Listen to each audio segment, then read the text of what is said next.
It's September 16th, 2025. I am at Joel Pearl, thejoelpearl.com on Blue Sky, and it's time to get in the weeds. A tumultuous tabular Tuesday. I never do the T words. I never do the T days. When I do, I still get tripped up. Tactical Tuesday. Why can't you just say like tremendous? Tremendous is a pretty okay word. Yeah. Tubular. Yeah. Tubular, bruh. Tubular Tuesday. Tubular. Bro. You're Anyway, not it's Californian. Tuesday. I could be. I mean, spent some time there. Have you ever been to California? Yeah. My wife and I went on a vacation. Titillating Tuesday is a good idea. I like that one from the chat. Titular. Just titty Tuesday. Terrific. Get your tits out, everybody. Hey man, listen, I'm not going to tell people what to do, but if they want to do it and it's consensual and it's legal, by all means, go and enjoy it. Hope everyone's doing all right. We got a show. The show is I'm all messed up today, Jeremy. I was saying just before we started, I've been cleaning up my apartment, which is ironic given what I'm doing, because we have people coming to clean our actual place properly. And so while we're cleaning up and everything, my wife, she sees the clock, it's 9 o'clock, and she's just like, are they supposed to be here by now? And then she went and she checked her messages and she's like, oh, they're coming at noon. Put in all that work for nothing. So they'll be here at noon, and that's why originally it was supposed to be they would come and clean this room first and then do the rest of the place while I did the show. And instead, here we are. I'm all messed up, man. My kid got up at 6 a.m. I'm everywhere and nowhere at the same time. I'm so sad. No, I'm okay. How are you doing? I'm well, good.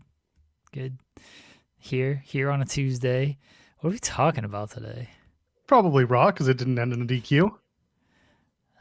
Did you watch BTE? Did I watch BTE? Yeah, I saw.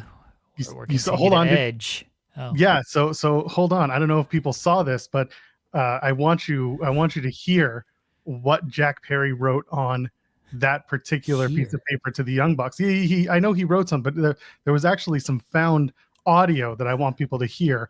That was the original plan, and here we go. Here it is. Would you mind loaning me some of your lipstick, Mom? Because I want to at least look pretty the next time you decide to f me. That's basically what it was supposed to be. That's a good find getting that audio, Joel. Oh, we're gonna ride that one into the sunset. Oh, yeah. There was the other one where it's like I'm gonna drop my pants and they're in the Best Buy. And I was like, that one's a little too much. Yeah. The lipstick one is my favorite, but yes, that's exactly what the letter actually said until he decided I have to change it. Why are they okay? First of all, so he sent a knife, and it was one that he made, or at least he made part of it, or at least most of it. And so Jack Perry sends it to the Young Bucks in Philadelphia, and they bring it home to their place in California. And as one of them, Nick, whatever, one of them's doing the laundry. And they pull it out of the suitcase. And he opens it, and the knife comes out. And I'm like, how did it make it? Having flown, having gone, like they do not check their luggage. Yeah. How did that knife make it on a flight? How did it make it through Purolator in the first place? I'm poking holes in the story. Just like that knife was going to poke holes in the Young Bucks. It's going to poke a giant hole. Well, either in the Young Bucks or in Jack Perry, because, it's for the next time you get stabbed in the back. It's true. They're going to shiv him real good at All Out. We're staring down the barrel of a All Out that has so many returns, we won't know what to do with them. The Bucks don't even have a match yet. I mean, I guess they're probably going to qualify. Yeah. I assume they're going to win that. Matthew Hook saying Perry is a wizard. Stop overthinking. He's not Perry Potter, okay? He's a wizard, Perry. He is not, in fact, a wizard. Stop it. The hair is luxurious, but that's about it. He might be a wizard. You don't know what Jack Perry does in his free time. Are you insinuating that Jungle Jack is the reason that Luchasaurus existed? He brought the dinosaurs back to life? Yeah. I could easily see that. Why wouldn't he? Hard time believing that one. But amazing that there's a possibility, a very good possibility, that I'm going to be the one jacking off next Saturday. this Saturday. Man, if you're in the building for Jack Perry's return, you just gotta scream out, "We're jacking off!" It's gonna be me sitting with John Pollock, Yeah. just screaming, "Jacking off!"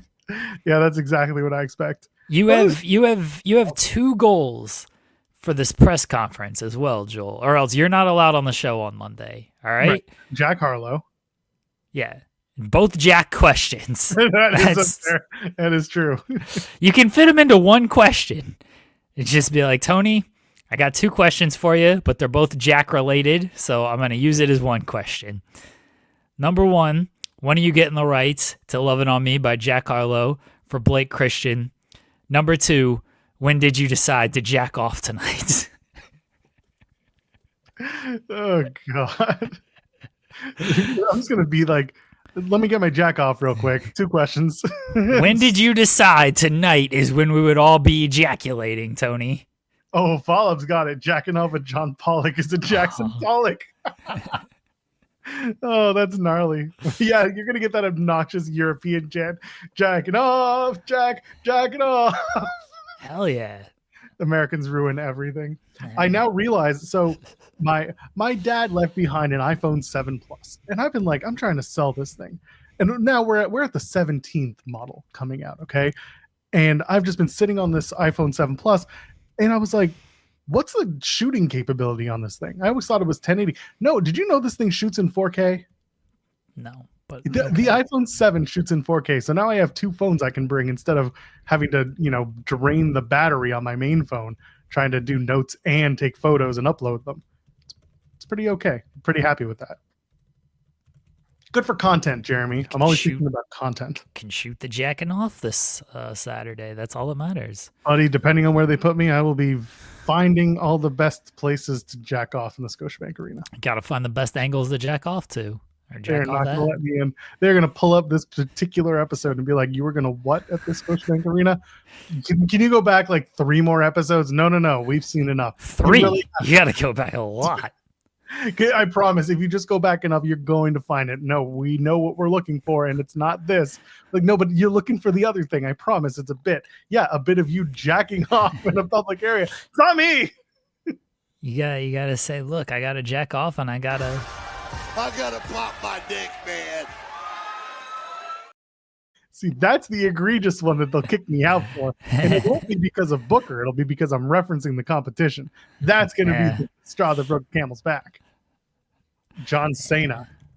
Did you see that? Yeah, they kept saying Cena. Yeah, that was on Monday Night Football. That's fantastic. I was like, man, these guys don't like. Of all the names to screw up, too, like they clearly don't want to do these WWE reads. They're very annoyed by having to do them. But how are you messing up like Cena's name? Like it's John Cena. This dude transcends wrestling. You'd think you would know who John Cena is through movies. And they're so offended that he's like wrestling. And it's like, yeah, we're going to fuck up John Cena's name. We know who John Cena actually is, but we're going to say John Cena just because we're so offended that he's a WWE wrestler and we got to promote this nonsense. You think they'd be equally hard on Brock, but no, because Brock did UFC. They don't know. So it's a legitimate fighter.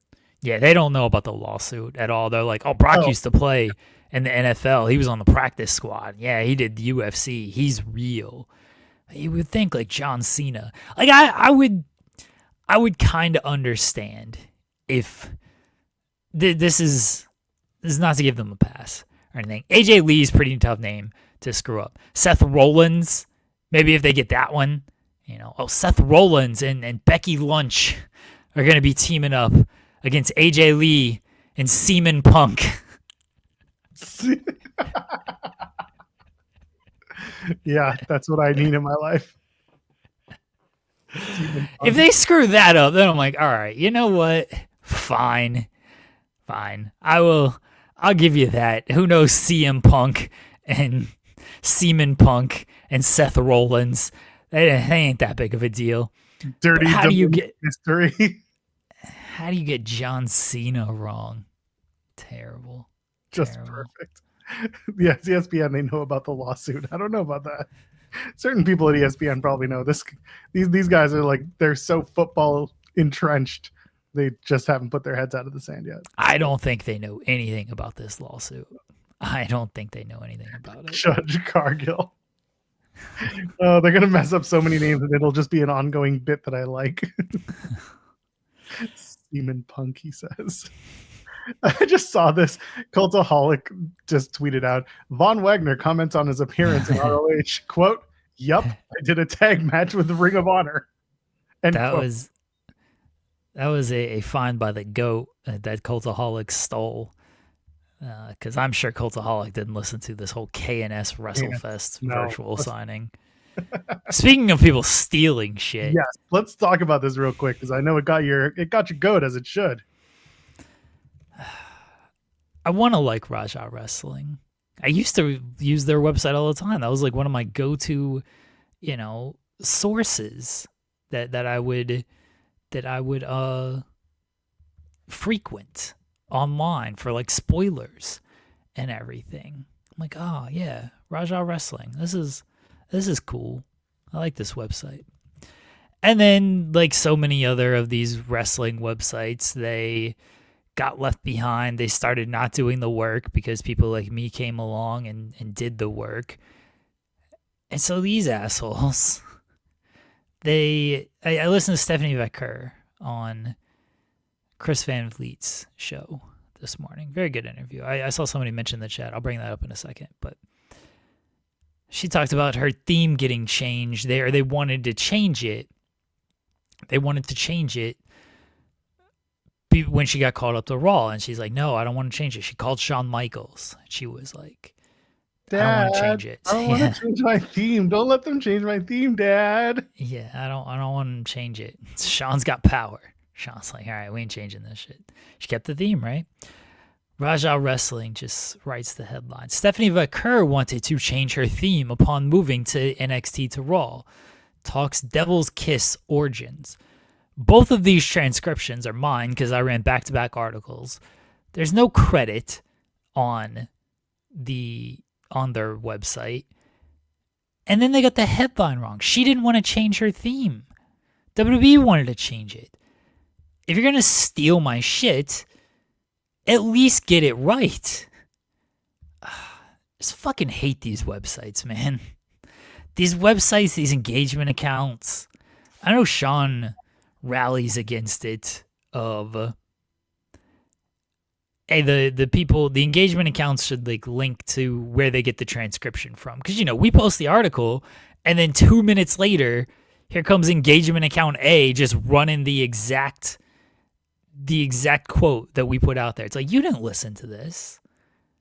At least give us some credit for listening, transcribing, finding this quote. They've gotten a lot better of at least crediting the original source. So for instance, if it is Van Vliet, they will at least credit Van Vliet for the interview. But there's work that goes into it of listening, finding, transcribing that stuff, because you don't get that engagement if it's just the interview that's out there, because you didn't do the work to go through the interview, to find this clip or to listen to this clip, transcribe this clip. Game is just cooked. And it's very upsetting and very frustrating. It's a low bar, too, just to expect that someone link back to your work if you're going to use it. But again, it's a game of greed, because now the blue check mark just means I'm making money from what you do. It's no longer I am verified and legitimately who I am supposed to be. It's quite annoying. That was one of the larger steps back when it comes to reporting and doing things by the book. It's just it's obnoxious. The other thing was the people who are taking screenshots of select reports, like our rundowns when we get them, and posting those, and Sean says, you know what, we're going after you now for realsies, more than we were before. And the blowback on that by the dumbest of people, like, I'm just asking questions, but like, if I pay for it, doesn't that mean it's mine and I can do with it what I want? It's like, wait, what? You got to be 14. You have to be 14, and this is deep. Like, because there's no conceivable way that you think that your $6 means you own original sourced reporting and information that is gathered by our team. Like, you can't believe this. You can't. You they cannot, do. but they do. Or again, because they have to be 15. They have to be. They gotta be. Like, it just, there's no conceivable part of my mind that thinks that these are grown adults who operate day to day with potentially a mortgage or rent or some sort of overhead finances, because this is absurd when I hear that type of argument. Some people are just dumb, and some people think they're just getting away with it, but no, it's God forbid the people who do hard work get compensated for the hard work that they do. I saw the other argument. It's just like, isn't WWE mad at you for, disseminating this information? It's like, if they are, it doesn't matter. We have this information, therefore we can disseminate it because we did the work to obtain it. That's how this works. We did the work, keyword work, to obtain the subject matter that you are now being exposed to, or at least included on, because you paid your money, which we appreciate. But like Grace says, it states in terms of service, you cannot share the screenshots. You register with Patreon, it tells you, we have it all set up. It's obnoxious, but I'm sure Sean will talk about it today on the Hump. Denise is going to be on the show. That should be fun. Why's the Hump on today? Oh God, is it not Wednesday? It's Tuesday. Yeah. Sorry, I'm in Wednesday mode. I'm on because I'm not on the show tomorrow. That's why. Denise will be on the Hump tomorrow. Sean will talk about it tomorrow, I'm sure, unless something else blows up and we got to talk about that. But is it not? It's not Wednesday. My brain is just. It's not Wednesday. I'm cooked. This is like last week when I did the Tuesday show. My brain just the rest of my week just game over, man. I just can't. I can't work. My autopilot's gone. You gotta figure out what day it is, Joel. I can't. I'm going to be on a train tomorrow morning going to London, Ontario to go see AEW. Hopefully they send me my ticket soon. I hope you can't get in. That'd be very funny. Yeah. It'd be very funny. I don't know where they're gonna pop me. I know our pal Steve is gonna be there, Argentaro. He's gonna be taking photos. He offered me a lift to London, which I didn't take because I already have transportation there, because I'm going on the train on points, because why not? I want a nice, relaxing ride where literally no one talks to me. That's all I want, just not to be talked to. AI Joel is glitching. That's how it feels. Yeah, man. So you know how it is. Sometimes you just want people to leave you alone. I have a lot of those days. I have a lot of people. We were at a birthday party. This was during the height of the summer. And it was a kid's birthday party. So we brought our kid and he's running around having a good time. And my wife is like, go take a minute. Like, go take a load off. So I go and I sit down on the bench and I'm alone and no one's talking to me. There are no kids running around me. It's just me and my thoughts and everything. And then one of the parent friends comes over, sits down next to me and just like, you look happy. And I was like, because I'm being left alone. And she's like, oh, I'm sorry. And I'm like, no, this isn't me trying to hint at something. Yeah. But in that moment, I realized sometimes the best part of parenthood and adulthood is being left the fuck alone. Well, yes, very much so. We're trying to press upon this to the 12 kids of you're gonna one day appreciate showers and sleep. They don't want to take showers. They don't want to sleep. Because it's like, oh, this is stuff that I have to do because you need to be clean and you need to get your sleep. Like, no, I want to stay up all night. I don't want to take a shower. Why would I want to do that? Then they get in the shower and they take 50 fucking minutes. But you're going to appreciate this when you get older because the shower is just peaceful. The water just hitting you, just nice and quiet. Don't care about anything else. And sleep, you really appreciate. It's like, this is nice. Just sleeping, not having to deal with the world and all of its issues.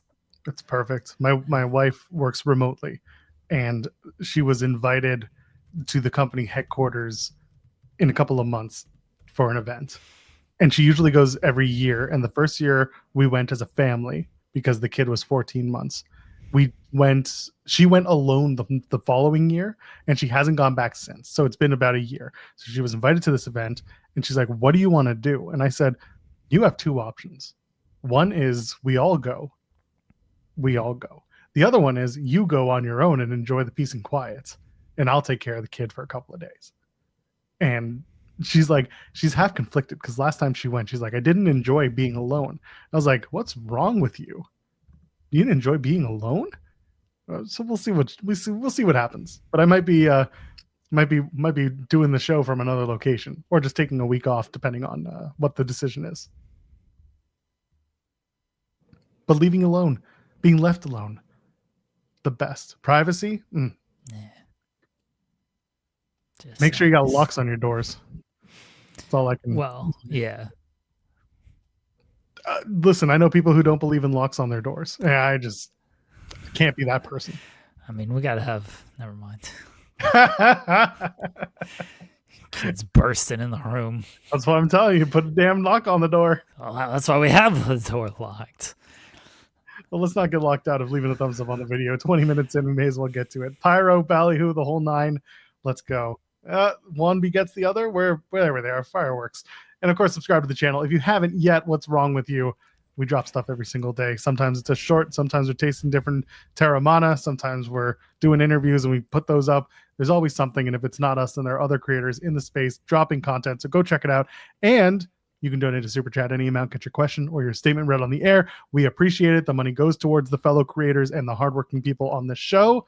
We want to grow. We want to be bigger. We want to be better. We want to do the things. So let us know what you think would help us help you tell your friends about this show and grow this channel and the show.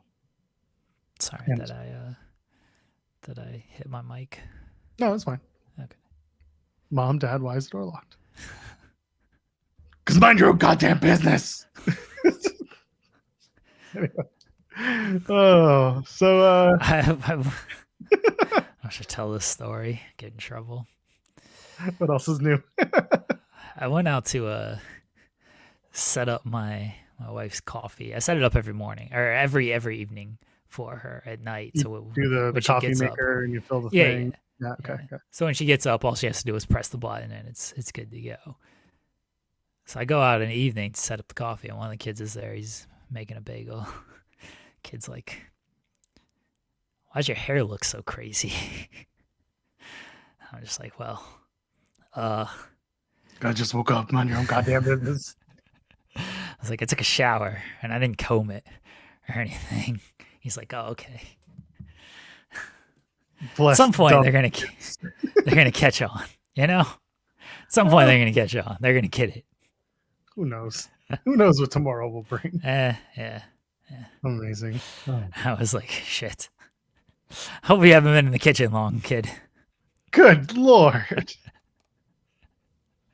Golly. Anyway, that's why we put our kid on the other side of the unit. Well, you got 12 of them. You can only put them so many places. That's why you put them all in one room on the other side of the house.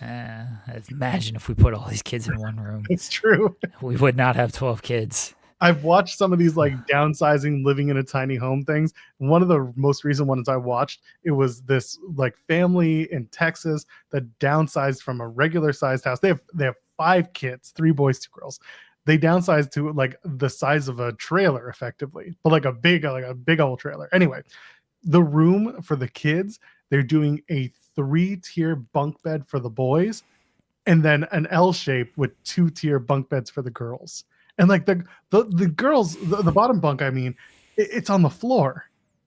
The bottom bunk is on the floor. And I get that that's like the Montessori thing to have your bed on the floor. But good God, there are rodents everywhere, but Texas. Like there are things there that you don't want on your floor. And your kids are one of them while they're sleeping.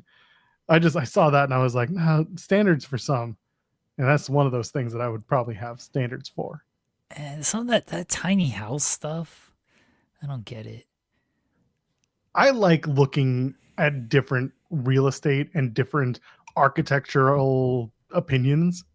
I don't hate the tiny house. I like seeing the innovation of what goes into a tiny house because it's a little bit minimalist, but you're still trying to live comfortably with your own expectations and your own means. So like, I like the look of it. I don't think I could live full time in what is the size of a trailer. And like Pile Driver Finisher is saying, it's a trailer. And mostly is the size of a trailer because the idea is a tiny house most of the time is something that can be hitched to a wagon and brought, not a wagon, but like a car or a truck and brought to another place if need be.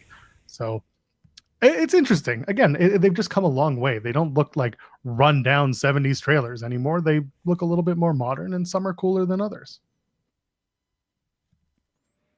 People are asking, how will you teach your kids about sex? My mom gave us a biology lecture. Let me tell you about the Ontario School Board, the Toronto District School Board. They do their job. Not well, but they do their job. We'll get there. I'm going to sit the boys down and say, listen, when you see a beautiful woman, I gotta pop my dick, man. They're already going to know about that. They're just not going to know what it means. So Vargov's saying like my parents pretended it doesn't exist and we'll figure it out on our own. So I was watching because I'm a YouTube connoisseur apparently an interview because this is what I do when I'm off. I was like, I'm working on one screen, I'm watching YouTube on the other, or listening to something. They had a woman who came from an Amish background, and she talked about her sexual awakening, and it had nothing to do with any formal education because they don't necessarily do that. It came from like the wild kids from the Amish community coming to church with a note in their hands with a number on it, and it was a number for like the local boy who like the local English boy, and you call the number and you hang out with the boy, and it turns out to like it sounds weirder than it is, but anyway, long story short, that's how they learned about sex, was by just having it done to them. Just having it done to them. Having it done to them. It's a really sad tale, but like that's just kind of what it is. And I want it to be better. I wish more parents would take the initiative to have conversations about sex with their kids. I understand it's completely uncomfortable for many. I'll never forget when my dad finally asked me the question, anything sexual related to anything related to sex. I was literally leaving the next day for Toronto for school, and I'm in the basement where I was living. He comes down. I'm packing up the last of my stuff, and he's like, "Hey, just got to ask. I need to know the answer. This is how he is. Your mom wanted me to ask. Did you remember to pack any condoms?" And I just laughed and I said, "Yeah, yes, we'll be fine." I had just come off of a tour, by the way, so I had just been on tour with a band for the summer. So I just kind of left my dad alone with his own thoughts on that. So yes, yeah, don't worry.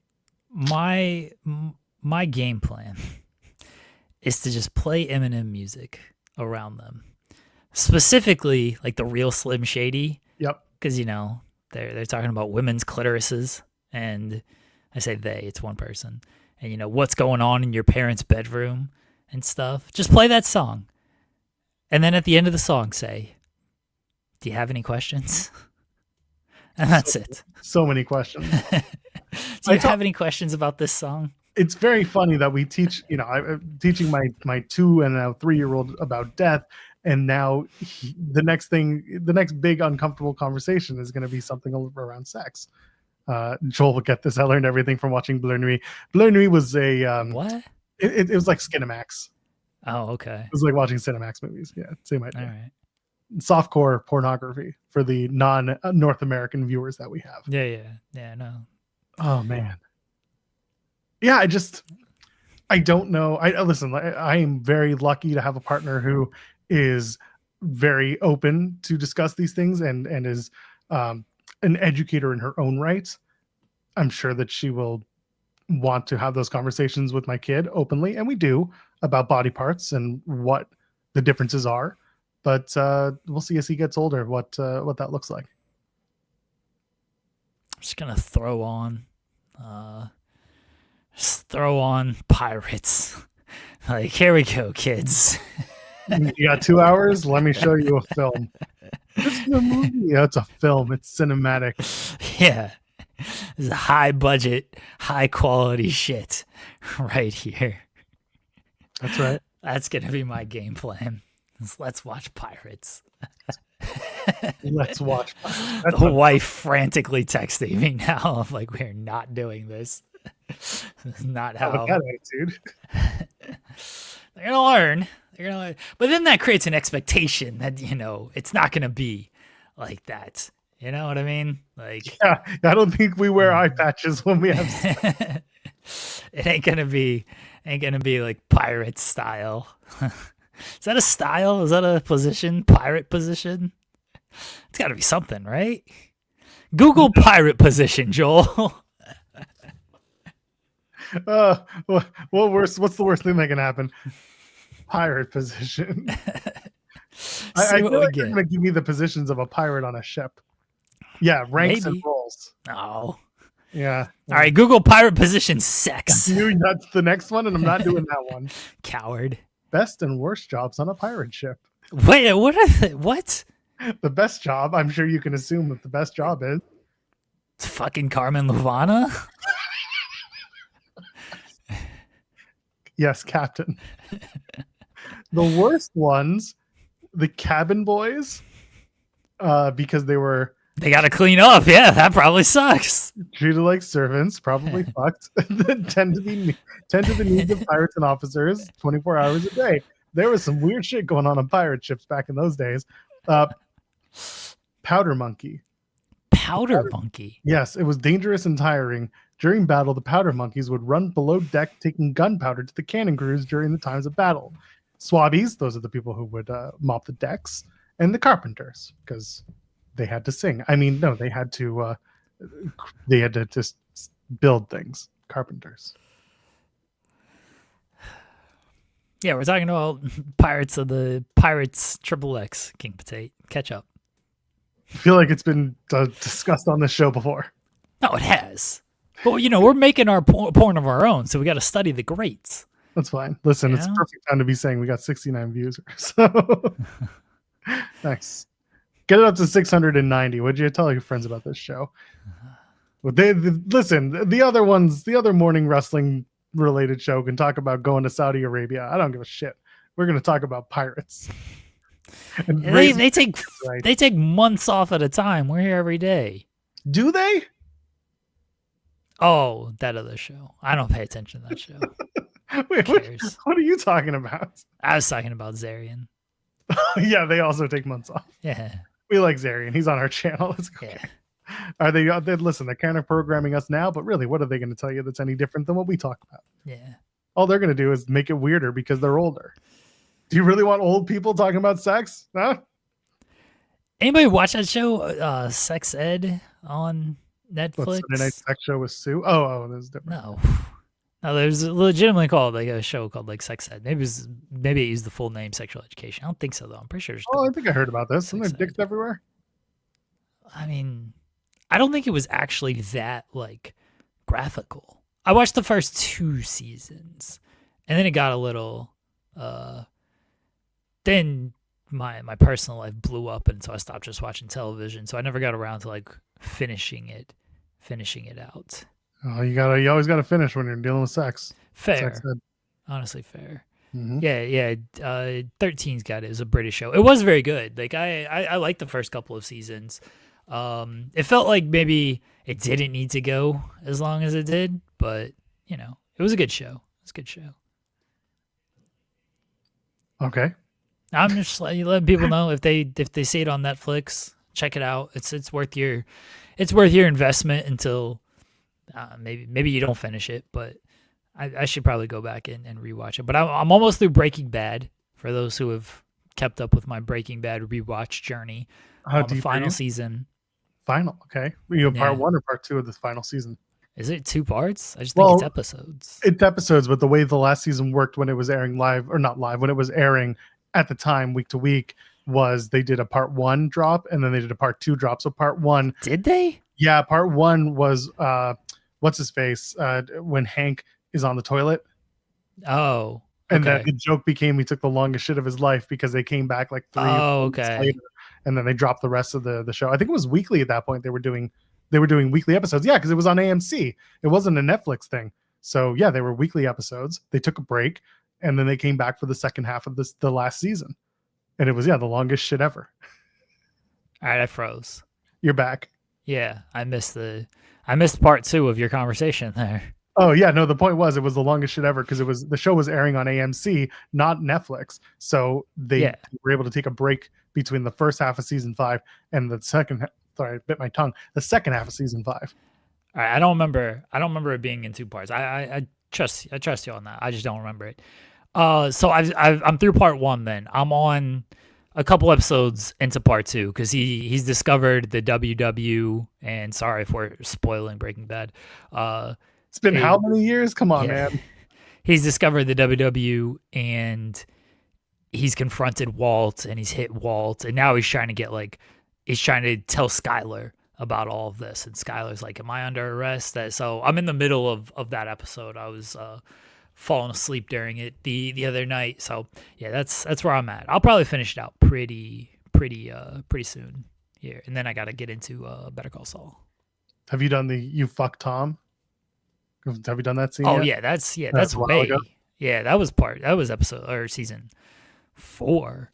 It's Ted, not Tom. Ted. Sorry, you're right. Yeah, fuck Ted. Okay, Yeah. I can't remember when these things happened. This was so many hours ago. Yeah. Who's Skylar? Is she book strong? Not really. Not at all. She kind of booked like an asshole. I don't hate her as much on the rewatch. I remember very much disliking her the first time through, and I know that was the sentiment as well. But on the rewatch, I'm like, she's not terrible.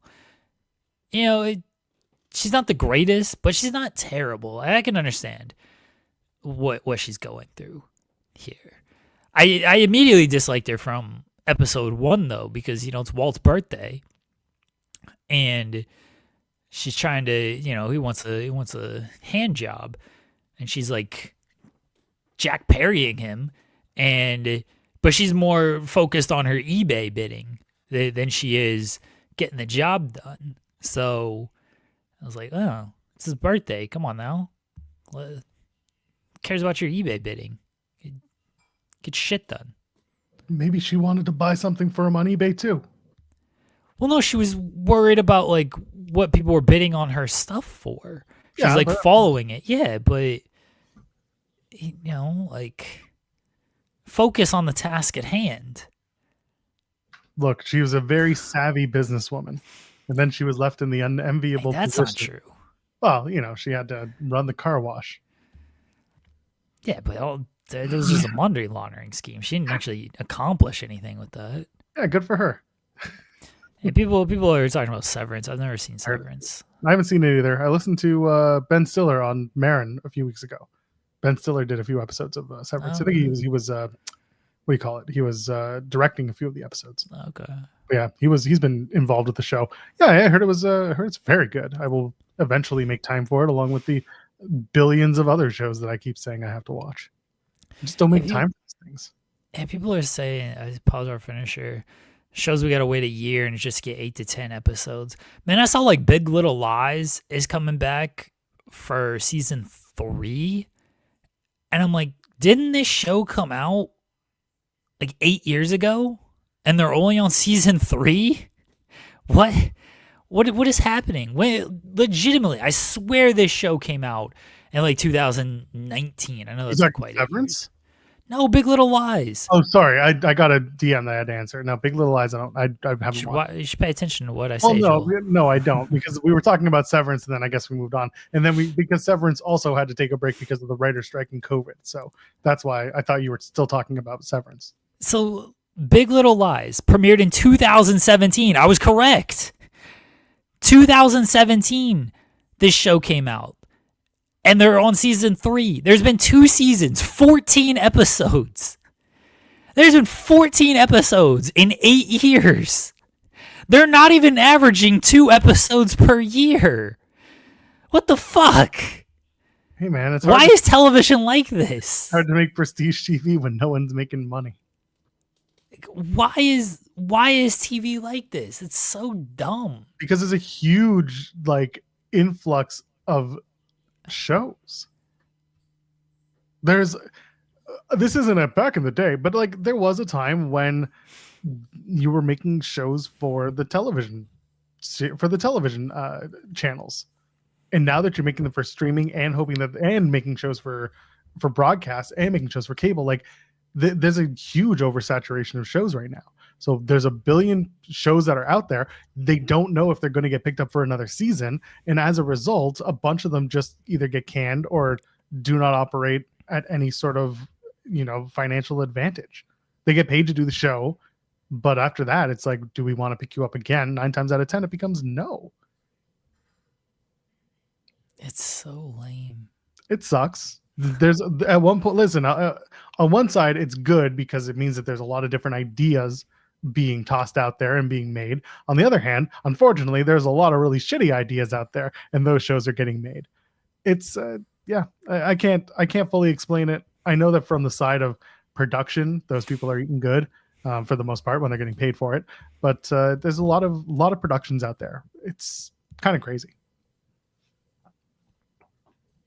So I just don't watch TV. I just watch wrestling. That sounds terrible. I mean, I only have so much time in my day. Again, when I'm during the afternoons, I'm not watching TV because I need to focus on it. I'll just watch YouTube stuff, and that I can put on in the background. Is Adolescence? I see Jose mention it. Is Adolescence? Is that the show? I forget her name, but she was like, "Go Birds, fuck Palestine," or sorry, "Fuck ICE, free Palestine." I watched that show just for that speech at the Emmys. I watch her on that show. Is that who won for the Emmys? Was she in Adolescence?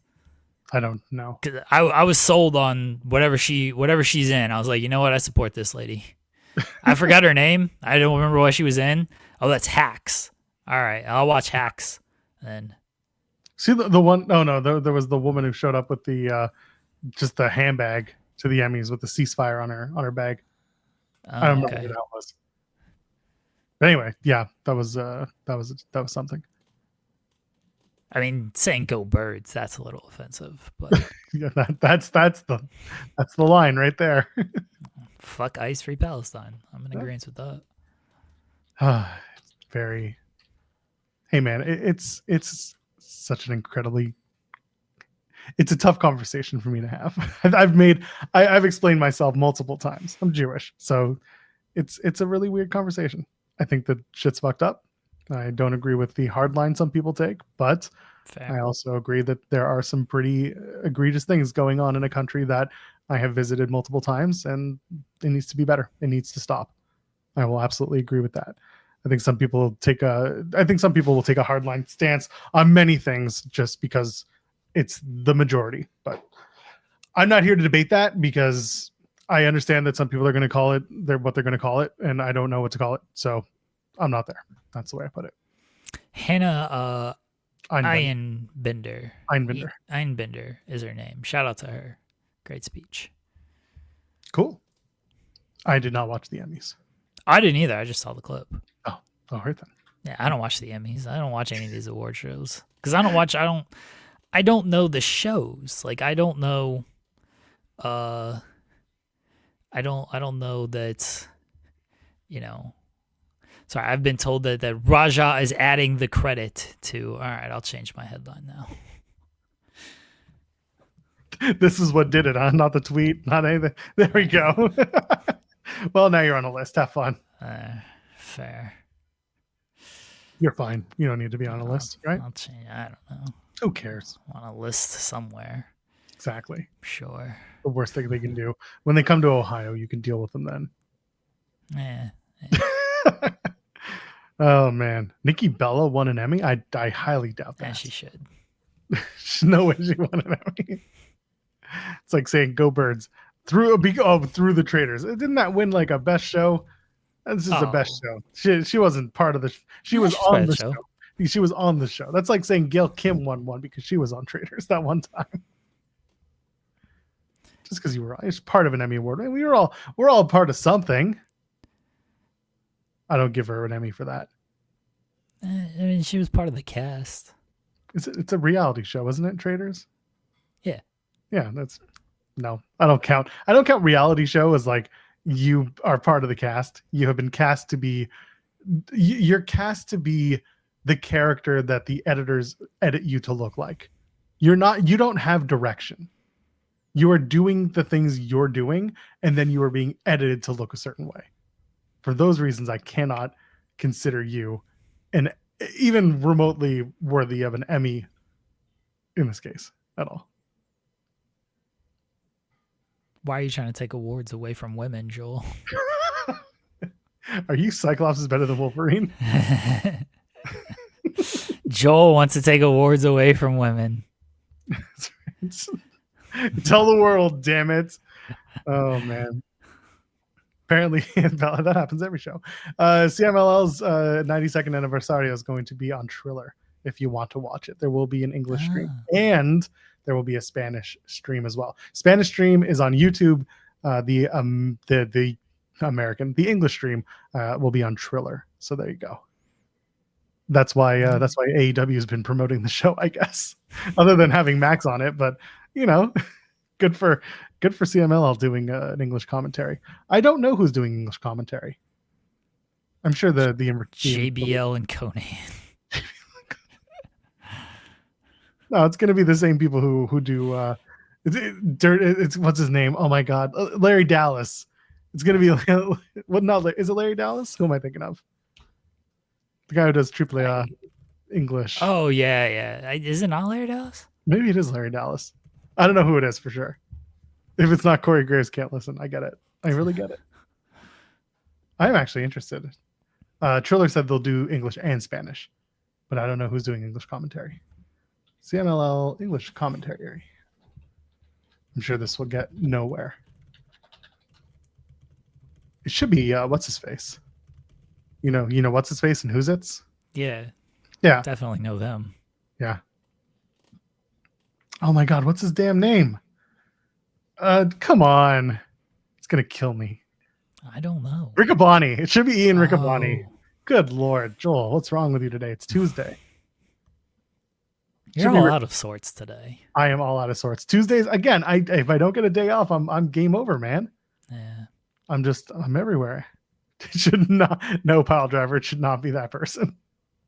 I don't know who's going to be doing it. They haven't announced officially that I can see who's doing the English commentary, but there will be an English commentary option. It's going to be Tony Schiavone. Watch. Oh, that'd be good, actually. I guess that means the mask versus title match is going to be the main event. The Mystico MJF match. And MJF's got to take a quick flight. Just jump right back to Toronto, brother. He's got to literally fly over the United States. I could do that. It's only a few hours. It's great. Yeah, Rocky Romero, someone's saying. Bryan Danielson. Yeah, I honestly thought of Danielson. Like, Danielson's probably going to pitch to do it, honestly. Yeah, well, there you go. That's what everyone's going to be waiting to hear. Who's on the commentary for the English side of things? Nothing official yet that I can see. It's going to be Riccaboni and Caprice Coleman. Waiting with bated breath for the English commentary team for CMLL. So excited. Conan's going to come back. It's going to be Beast Mortos. Oh. He's not going to have anything to do. I'm sure you saw this already. What? Beast Mortos and Mascara Dorado were both promoted for a Mexican promotion, like an actual known one, and then one of them was pulled. Oh yeah, Dorado got pulled. Yeah, I didn't want to give it away, but yes. Oh, wow. Dorado was pulled. Beast Mortos is in a 6-man main event. So that particular show is on Saturday, the 20th of September. Take of that what you will. Anyway. We'll see who's going to be the commentary for CMLL. Ruse. It's a ruse. It's a rouge, is what it is. What should we talk about Raw for a few minutes? Why? I don't know, because we have to. Okay. AJ Lee, CM Punk, Seth Rollins, Becky Lynch have a nice little promo in the ring. It ended exactly how we thought it would in terms of the heels getting the upper hand. It is the go home promo. It was fine. AJ takes her first bump. Everyone's excited about that. Her first bump in WWE in a long time. So yeah, it was fine. I like the play of having both women hit their respective opponents' partners, and overall it was just Seth Rollins saying CM Punk's going to walk away just like he walks away from everything, and AJ Lee being like, yeah, I'm crazy and I'll shiv you. That was the best part of the promo. It really was. That's part of the book too. Taken from a real life story. AJ saying she might have to shank a bitch. And this promo didn't do a whole lot for me to sell me on the match between them. I'm glad it got physical. Rollins and Becky getting the up makes sense there. I like the material is all right. That's the best you guys got on this, and it was it was blatantly obvious that Becky and Seth were just like setting up to get one over on AJ. I was like, y'all, Punk and AJ can't be this stupid. But then they proved to be that stupid. I was like, all right. Yeah. AJ should have just shanked Becky, and we would have been talking about something here. It would have been something else. Maybe they're saving the real shanking for WrestlePalooza. They realize Jack Perry's coming back, so they're like, you know what? Shank for shank. We're going to counter program the shanking with another shanking. Instead of we're going to have one long-haired person shank another long-haired person with a long-haired person shanking another long-haired person on the other show. It's perfect. It was okay. I don't think it was a home run segment, but I don't know if they needed a home run segment because everybody's sold on the match anyway. You know, it's AJ Lee's first match back. You don't really need a knock it out of the park kind of deal with this, but it would have been nice if there was a little more to it. And there just wasn't a whole lot to it. What could you have added to it, knowing that the beats really were Becky screws Punk at the pay-per-view. She then gets in Punk's face and paintbrushes him a bunch of times. Funniest shit in the world. Punk gets upset to the point where he says, I'm not going to hit a woman, but someone will. And he introduces his wife at home in Chicago. They do the the AJ return promo with Becky. And now we did the last night. Would you have spaced it out an extra week? Would you have moved it up a week, but then you would have lost Chicago as the return date? Like, how do you place it, or what extra beat do you add to put more behind this? Because the story is Punk and Rollins, has been, because it's been the longer story arc as well. AJ coming back is like the extra bit of spice on it, but it's not the story that they're trying to make it out to be. The moment is AJ coming back. The moment is AJ getting in the ring for the first time in over 10 years. What's the secret sauce on the match that would, or what's the secret, ingredient that's going to make this feud mean more than what it is right now that could have made it bigger? I just said better material. But what do you do? How do you get better material when someone hasn't been around and the other side is you keep screwing me out of titles and this match isn't for a title? Could you have put both titles on the line? Then you're going to either telegraph a finish, or you're going to have, two world champions kind of just crowned because of a pinfall, which, by the way, that's what happened in 2019, was the same situation where Becky had her title on the line and Seth had his title on the line against Corbin and Lacey. Were titles on the line? They did a recently, maybe it wasn't them specifically, but they did a everyone's titles on the line thing. Maybe I'm thinking of a different match. My memory's not that good. Regardless, it's not the first time they would do that, but I wouldn't necessarily have been a fan if they had said, Becky, your title's on the line, and Punk, your titles, or Rollins, your title's on the line, and whoever wins titles. I would have at least had Punk suggest it, and then Rollins and Becky maybe cower for that. Be like, no, this isn't about championships. Or they could have used it again against them and be like, oh, all you really care is about these titles, so you have to use your wife to get this title because you can't win it on your own. Like, we're not going to give you that satisfaction type of thing. That could have been a way around that. I do think maybe Becky needed to eat a GTS or something. You might just see that on Saturday instead. Yeah. As the moment. I think they're going to, and chat saying I remember correctly, they did have the titles on the line 2019. So it's a callback, but also I don't know if it would have made sense for the show, because again, it feels like Punk and AJ are going to win, and it'll put either AJ and Becky in a singles match, as 13 mentioned, or it'll again get us to Seth and Punk doing another matchup.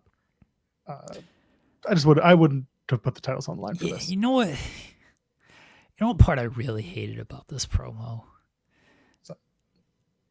Is the opening where Becky and Seth are like, I'm not going to say your stupid town, and do everything. And then they do it anyway. And they still do the visionary, revolutionary, like, oh my God. You had your out. You actually got some like a heel heat interaction there by saying, we're not going to do that. Your town doesn't deserve that, whatever it might be. And then you still just went on and did it. Like, oh my gosh. Can you not do this stuff? Like, the Rollins segments are immediate turnoff for me with that whole gimmick. Like, I don't care. I get it. Visionary, revolutionary, Monday Night Rollins. You're a heel. Stop it. It's a babyface tactic when you keep saying these things because the crowd just wants to chant along with you. Along with the song, too. It's the same thing with the theme music. That's why we keep saying if you change the theme, you change the character, and people don't want to sing along with it. They did a good job of at least having him come out, and before the sing-along could start, Becky's music hits, and you can't really sing that song unless people start learning the words, which they haven't been to. Oh, they have been to Europe with it, but it's too fresh. They don't know the lyrics yet. There's no whoa. Anyway, there needs to be something to Rollins' character that takes him back to being a bad guy. And I agree with you wholeheartedly. They need to stop giving him the taglines. Yeah, just stop doing those dumb lines because the crowd's going to chant and go for it every single time. At least with Heyman. I mean, Heyman still does the "my name is Paul Heyman" thing, but at least he'll cut the crowd off. Be like, nope, you guys are early, whatever. Maybe, but then he still goes along with it. But Heyman at least can deliver a good heel promo. Seth hasn't really knocked it out of the park with any of these heel promos that he's done. But yeah, they had it last night. They had it with, I'm not going to do it. We're not going to say your dumb town's name and give you this ad. And then they just did it anyway. It's like, this is the opposite of what a heel is supposed to do. Like, what? You are a heel. Why are you feeding into the crowd reaction on that? And Becky's usually better than this because Becky's actually done good heel promos and played her part well. She just got dragged down by Seth's promo on this. She got dragged into the Seth vortex of heel work with this. And it would just, I don't know what they could have done as far as material wise because you've had someone gone for over a decade. Like, I think there's plans of an idea there. Concepts for of them. plan are there. Yeah. Concepts of ideas are there for them. But they didn't execute it all that well on this one. Because I like the concept of, Punk saying, I don't mind sharing the spotlight with my wife. We came out to her theme, not mine. I'll put Cult of Personality on the back burner so we can light it up. You guys had to come out there and both your themes get played. Who's gonna be in the spotlight here? Yeah, all right, I can get sold on that. And Seth saying, you brought your wife into this, you got to use her to bring her back. All right, it's not terrible. And just some of the intent behind it all just didn't feel like they were really believing all of this. And then the ending where the baby faces just looked dumb of like, why would you think they are not on the same page? Y'all can't be this stupid. Hey man, y'all just can't. Family couples argue. Sure. Couples have rough days. It happens.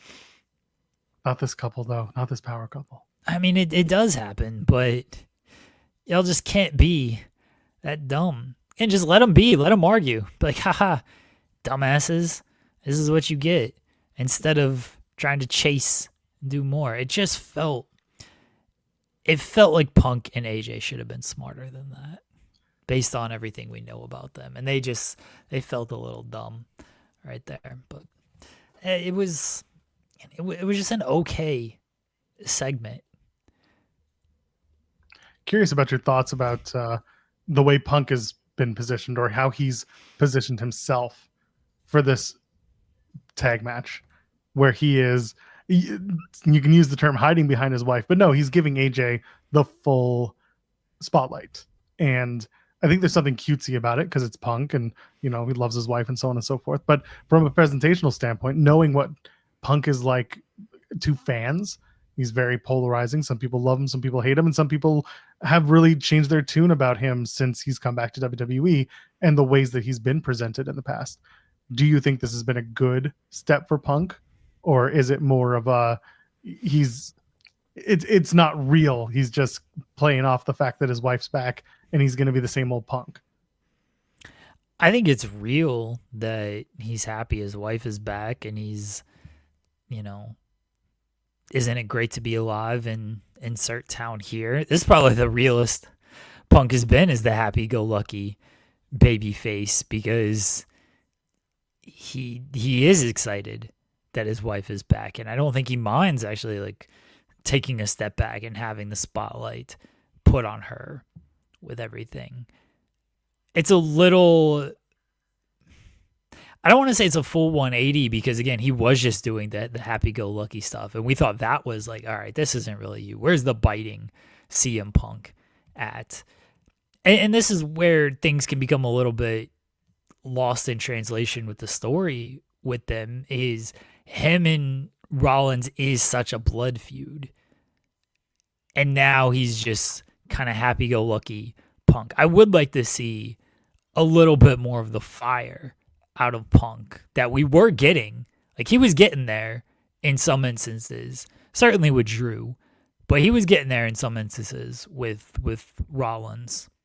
And I would like to see that kind of return, because it shouldn't be lost just because AJ is back.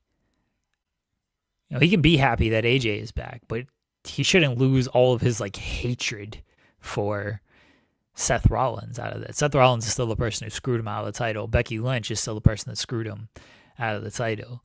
So there should still be like that biting kind of hatred with Punk towards those two.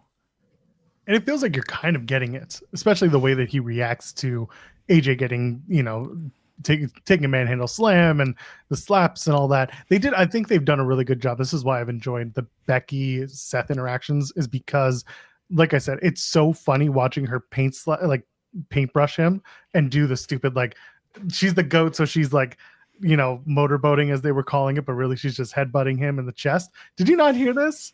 This has been the whole joke, is that that Becky was motorboating CM Punk when she would like headbutt him. They called it motorboating. I'm like, that's not what you think this is. But anyway, I know motorboating. I've watched Pirates. But anyway, the point is, I've seen the way that Punk interacts with Becky, and as a result of that, it intensified the feud with Rollins. And then bringing back AJ, it's like he's so excited to work with his wife, but at the same time, he's trying to be cognizant of her return and how big this is and how big it can be if she is doing more in the ring after this tag match, which seems to indicate that she will. So I don't hate the way that Punk's doing it, stepping back. It's almost making him look a little bit more sympathetic at a time when he's not always looking that way, but it's making him look sympathetic in a way that's not weak. And instead it's making him look like he's a guy who's excited to tag up with his wife and see the opportunities that come with her return. So it's the promo last night served its purpose. It was a go home promo. It did the things you and I talked about it needing to do, but I do largely agree with you. There could have been a little bit more to show the intensity of CM Punk and Seth Rollins' hatred. Maybe the idea is Seth Rollins doesn't want to have to deal with CM Punk again, because he knows that one-on-one Punk could beat his ass. And this is him cowering away, and Becky has basically forced his hand into this tag match because of AJ Lee and Punk kind of getting back at her. So there is a little dissension that you can tell there between husband and wife. But for now, that's what they faked. Well, that's what they faked. Last night. But they could also fake. They could also do something for real at the pay-per-view. So I'm curious as to where it goes. It feels to me like it's AJ and Punk win. And after you do that, you have the potential for doing AJ versus Becky one-on-one, which is another big match you can do, maybe at a baseball stadium somewhere in California. Spitballing ideas. or in a stadium down under. Who knows? I think Punk and AJ will win because AJ's return and hooray.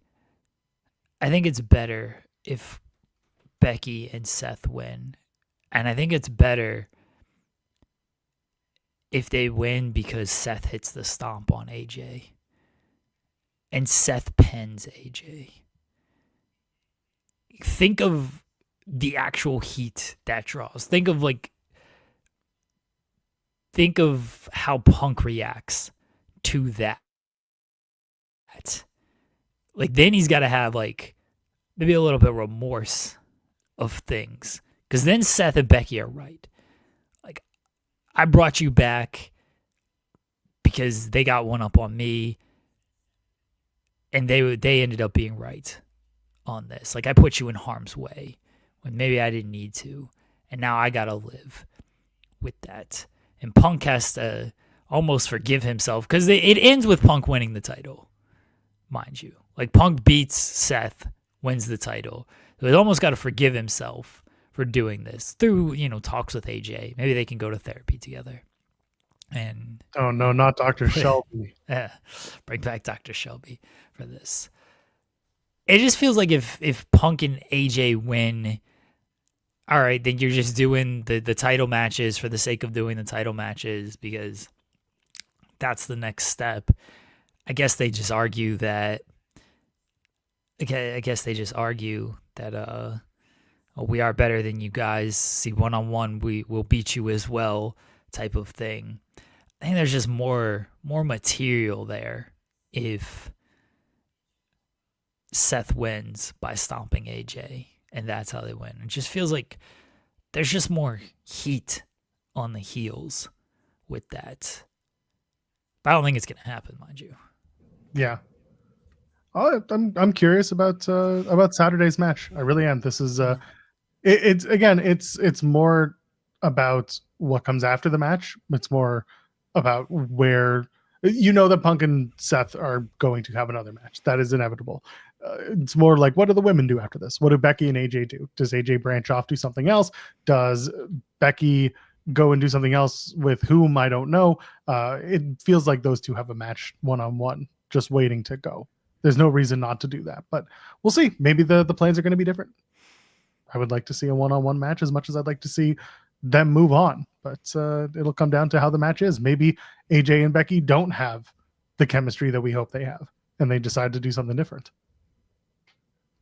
It feels like they'll go into a singles match, and AJ might win the title. Maybe she doesn't win the title. Maybe they both lose their title matches, and then they got to figure it out from there. I'm almost more curious of how you detach Punk from AJ after all of this.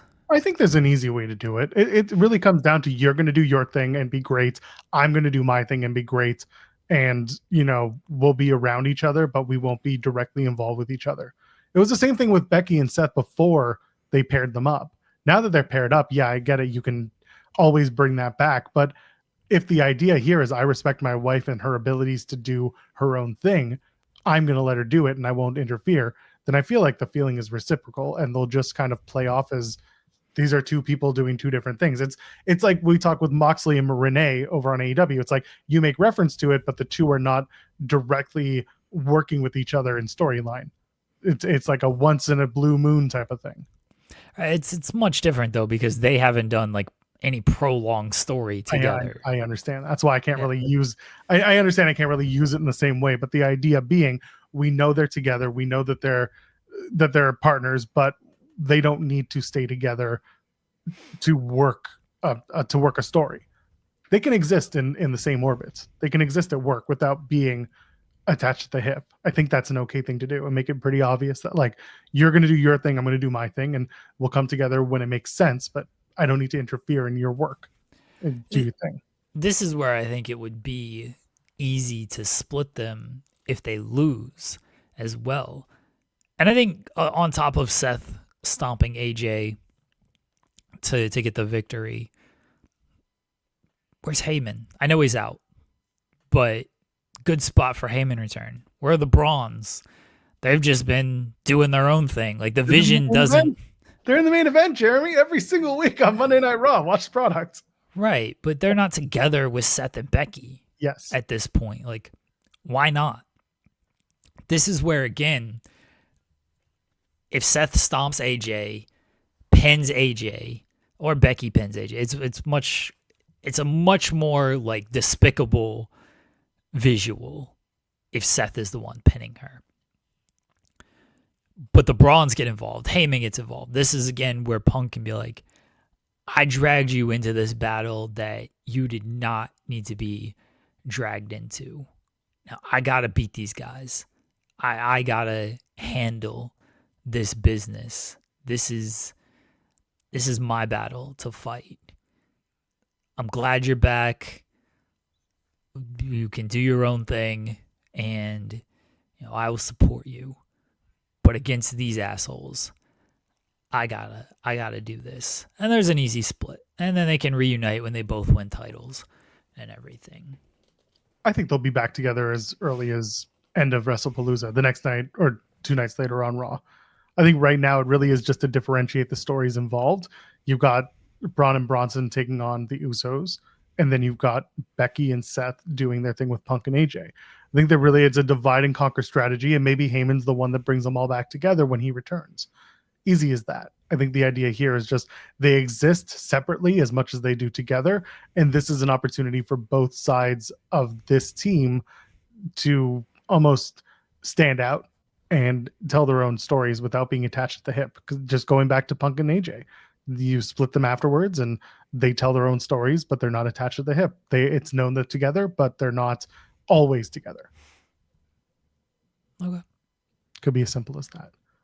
That's the way it's looked to me, because Vargov mentioned, they did show up as a group for the opening sequences, the opening walk-ins, the red carpets, the 4 members of the Vision. They were together. So they want to tell you they're still a group. They just don't want to tell you that they're always, attached. So it's fine for now. We'll see what happens next Monday and how they play off that group. I feel like you'll see a big rejoining of the Vision, especially as we start telling the stories to get to Survivor Series in November. We got a whole, pay-per-view cycle ahead of that. But it feels like you're going to be looking at a Vision versus Team Punk type of Survivor Series. And Team Punk might just be like All-Stars. It might be like Cena and the Usos. Okay, maybe not All-Stars, but it might just be Cena and the Usos against Team Vision. And who knows who else. You think Cena's not going to be in War Games? I don't know if Cena's going to be in that War Games. He doesn't. That's the thing. You put him in War Games on a cycle where he's not going to be on any TV. He's just showing up for the match. It's easy lifting. You can have one person do a whole cycle of calling out John Cena like you and I talked about, but I think it's more likely that he just joins a team and it's War Games. All right, then who's your team? Punk, Cena, LA Knight, and Roman? Is that the team? That's actually not a bad team if you're going to do the quote-unquote All-Stars. I mean, that feels like it would be the team, right? Yeah. Unless the Vision are adding a 5th. Oh, and that was the thing I was saying. Like you can do an enemy is, the enemy of the enemy is my friend or whatever. But I also think, quite frankly, that you need take out LA Knight, add the Usos, and find a 5th for the Vision. The reason for this being, if this is the story of Jey Uso potentially turning and getting that edge, then that's the match to do it in, where he costs his team in War Games. So you got Cena. So maybe it's I don't know if it's Cody, but you've got the Vision +1, and then you've got Cody, Cena, Roman, and the Usos. So it's 5-on-5. And then the big, no one's thinking about Jey turning, but Jey does turn.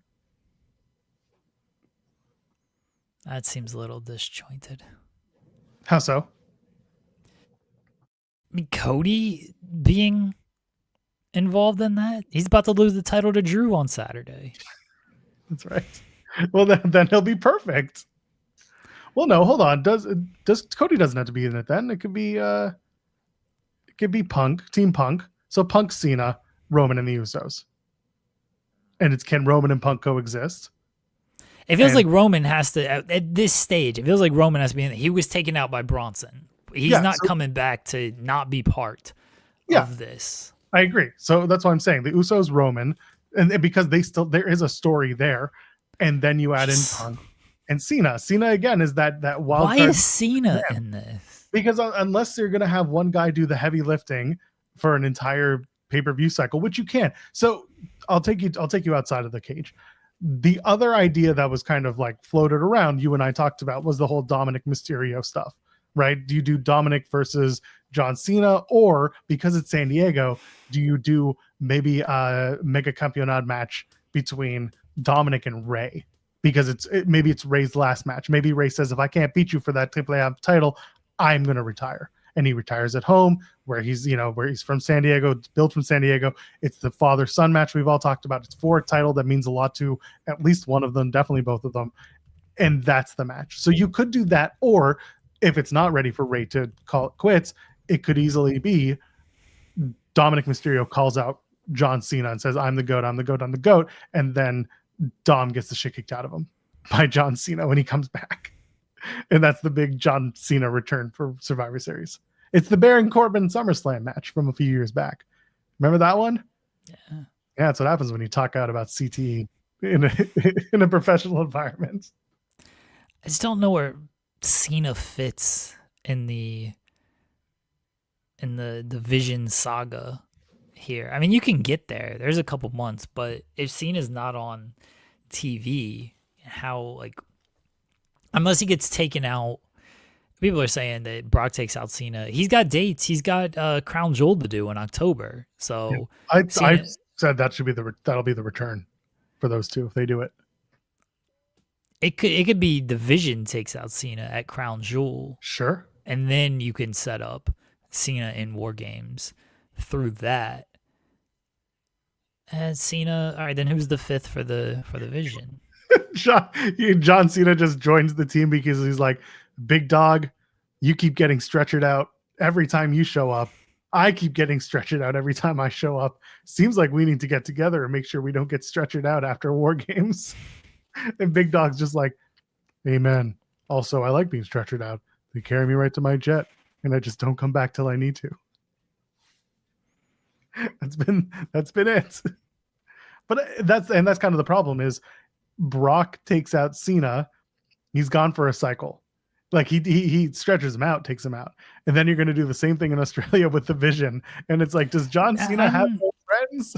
I'm not doing Brock stretching out Cena though.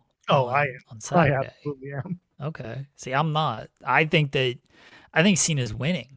Okay. I think Cena's winning on Saturday. So yeah, I'm not doing any type of stretcher job. I think where you're getting happy closing the show moment. How are you gonna close this first show on ESPN? John Cena standing tall. That's what I think you're getting.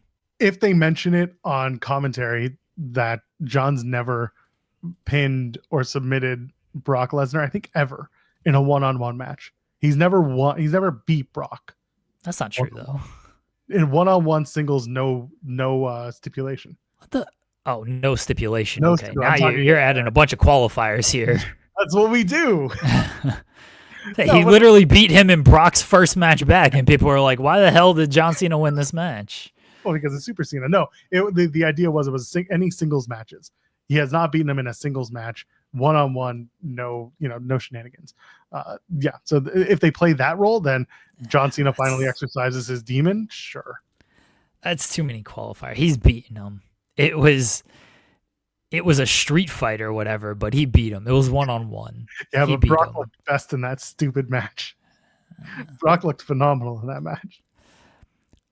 Richard's saying maybe Brock joins the Vision. Yeah, Heyman could kind of bring Brock in as an insurance policy type person for War Games. Brock in War Games sounds awful. Well, what can you do? There's at least like connective tissue there with Heyman potentially like bringing him into that for that. I love the idea of Cena's 100th pay-per-view win and then he never wins again. Loses Crown Jewel, Well, loses Survivor Series, and that's it. He doesn't have any pay-per-views after that. He's only got 2 afterwards. Perfect. Like they're gonna give him that 100th pay-per-view win. Oh yeah, and this is probably it, because I do agree with you that Cena should beat Brock at WrestlePalooza, make it a big like feel good moment at the end of the show. You know, fireworks, valley, who everyone's excited. And then where is Raw the next or that Monday? Do you know off the top of your head? No, we never know. I know, it's just one of those things. Raw is in Evansville, Indiana. Oh, okay, great. So in front of Cher, Delaware. I don't know. We'll see. I don't know. He should get the win. Yeah, I think Cena just wins, and that's that. Yeah. Does Raw start at 6 o'clock that night? I think it's it's another 7 o'clock start. It's another 7. I only asked because it says it's a 5:30 start. Oh. But it could be, I don't know if that's local. That's the other part of it is with this, I never know if that's local time or if that's something else. It's usually local time. Interesting. Let's take a quick look. We're going to go to Netflix and we're going to check Monday Night Raw. Got it auto. Yeah, it's a 7 o'clock start. 7 o'clock? Okay. Yes. October 13th, 8 a.m. starts. Yeah, because they're in Australia. It's the Australia show. I'm like, oh, 8 a.m. wrestling will be great. The show will end. The last half hour will be while we are on the air. Okay. That'll be interesting. And I'm sure Sean will be doing a post show. Maybe not. I don't know if Sean's going to wake up at 8 a.m. for that. Yeah. Someone's going to do a post show. But yeah, it's 7 this week, next week, and the week after this. So to the 29th. And then it's 8 o'clock on the 6th, 8 a.m. on the 13th. These are all Eastern time. Anyway, we'll see. Yeah, no, I'm aware of why it's 8 a.m. for the Perth show. Like, I get it. Anyway, what else happened on Raw? Bailey is crazier. She's just a little confused. She's a little confused. Yeah, let's not throw crazy around. You're right. She forgot to take her meds. Well, let's not throw that accusation out there either. She's working through some things, you know? We all got issues in life. We all got our own problems in life. Bailey's problems are just playing out on television. Are you suggesting we let it play out on television? She might need the therapy that AJ Lee was talking about. Dr. You know, got it. Yeah, we saw her like talking to the camera, but has she talked to a professional? That's where she might need to go to. Poor Lyra Valkyria. She did nothing wrong. Bailey's just being mean, man. She got that two-face blazer, like 13's talking about in the chat. She's wearing the black and white double blazer. Yeah. Is she gonna? She can start painting half of her face. Yeah, I hope not. I hope she so. Do that. No. Start doing purple face. Yeah, let's go. Start flipping a coin. She should start flipping a coin every time. She's like, the bell rings. She's like, whoa, whoa, whoa. And she's like, she pulls out a coin. And her opponent's like, what the hell are you doing? And then Cody's just like, it's Two-Face. I don't know why Cody's there. Cody's just there because it's comic book related. Yeah. So he's totally got to be there. He's like, guys, it's Two-Face. Watch. And the crowd just goes silent. And she does the flip. But the flip now, because people are so bought into it, the crowd's like, whoa. And then she does heads or tails. And then she goes by whatever side of the coin she's on. And she works the gimmick based on whatever side of the coin she's on. She gets heads, she's a good guy. She gets tails, she's a bad guy. I actually like this. I think this is a good bit. I think people will get into it. Can you rig the coin flip though? Absolutely you can. Camera magic? Absolutely. It's easy. Okay. Or you know how she as a character rigs the coin when she goes full on badass, the coin actually turns out that it's a double heads coin or a double tails coin. So it's always bad. Now she's got to show both sides before she flips it though. Then she's got to do a little magic, a little sleight of hand. She shows that coin, but then she slips in the other one. Okay. She makes her own luck. Okay. Bailey Dent is what we'll call her. Two-Face Bailey. I had a much worse name I was gonna say. What were you going for there? I don't think I can say it. Coward. Oh well. You put it in the chat. You trying to get me to say it? I don't think I would call it. Oh, Two Cheeks Bailey. Oh, it just makes me sound like a terrible human being. Sounds like I should be saying bro 100 times before I say it. I like the Two-Face Bailey gimmick. Yeah. I like that. Yeah. This is it. We've done it. We've already booked it. We booked the territory. We booked the angle. It's perfect. Who's Batman now? Lyra? Because Lyra. No, it's Cody. It's just Cody. Always it's always Cody. Cody. Yeah. It's always Cody. Yeah. It doesn't matter. This isn't like no one has to stop Bailey. No one has to stop Bailey. You just need to know that someone knows who Bailey is. Yeah, the Def Rebel intro, they're gonna steal the Okada coin drop. Coin drops. Yeah. Just give her the old Okada. It's gonna be the coin drop, but then it's gonna go instead of role model, it's gonna be Two-Face, and then it does the intro, whatever her dumb song is that I can never tell it's her. It's very like Egypt theme. I don't know what they thought of when they were doing it. Are they thinking? You know what I mean? They're putting it into Suno. We've already established this. They put it into an AI music creator and they just press OK.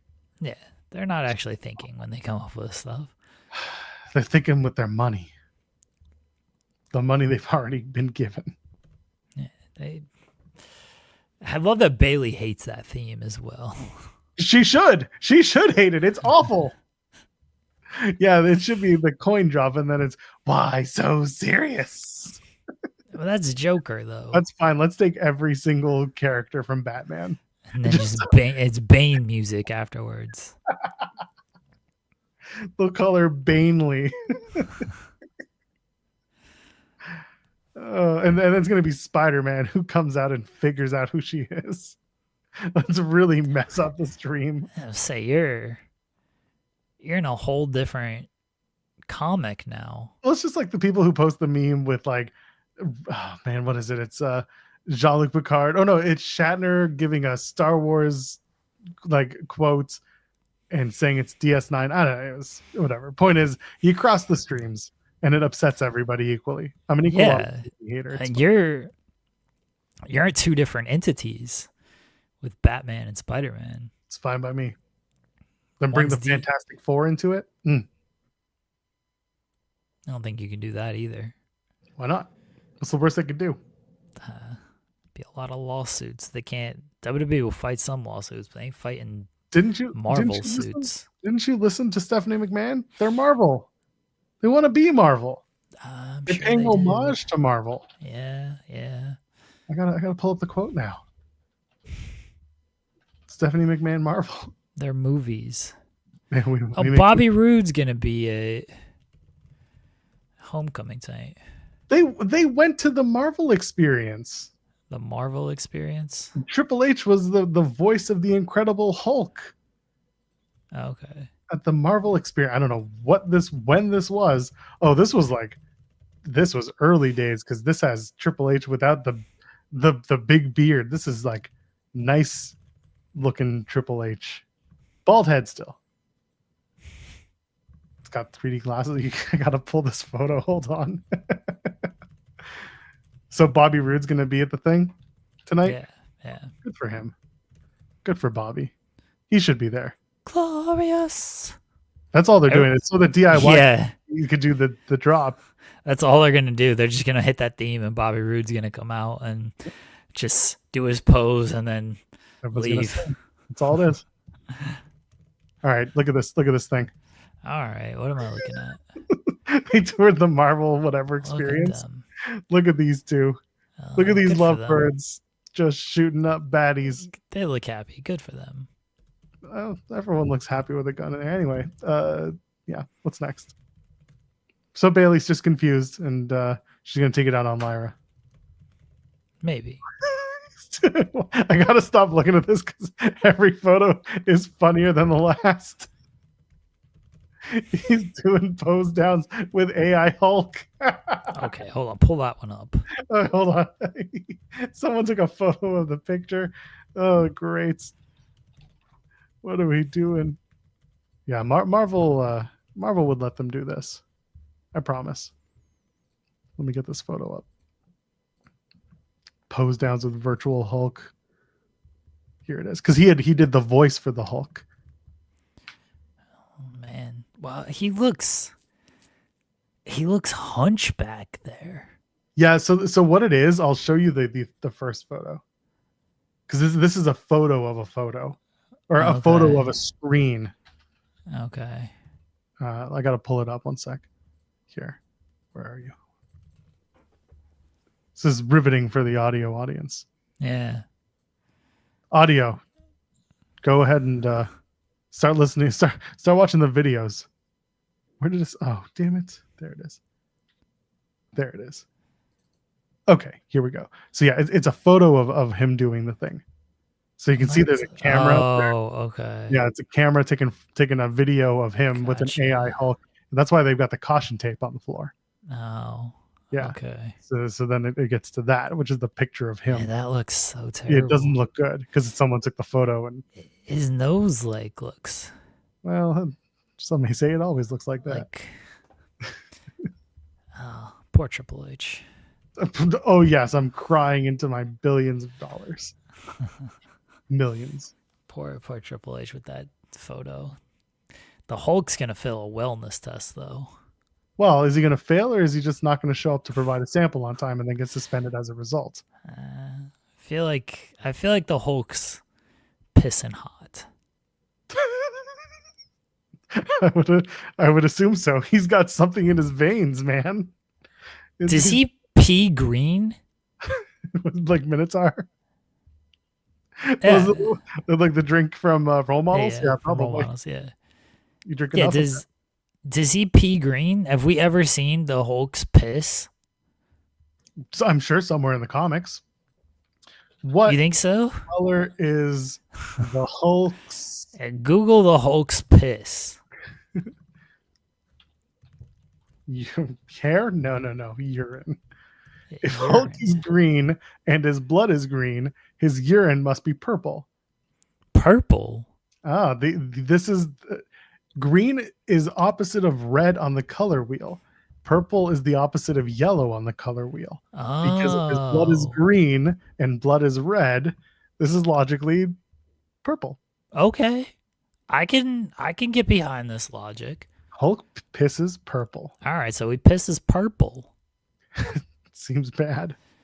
If you've learned nothing else from this show today, folks, you have learned that the Hulk apparently pisses purple. We don't have confirmation on that, but we do have pretty sound logic on how we got to that point. Someone in our Ask Science Fiction, I assume Hulk's penis is green. Is it bigger than Bruce Banner's? If so, why doesn't it tear through the crotch of his pants? Well, his pants get bigger too, though, right? I don't know. Maybe they're stretchy pants. Well, when he transforms into the Hulk, though, like the Hulk... Hold on. Like his pants... Like the Hulk wears pants. So as his pants rip, they grow as well, right?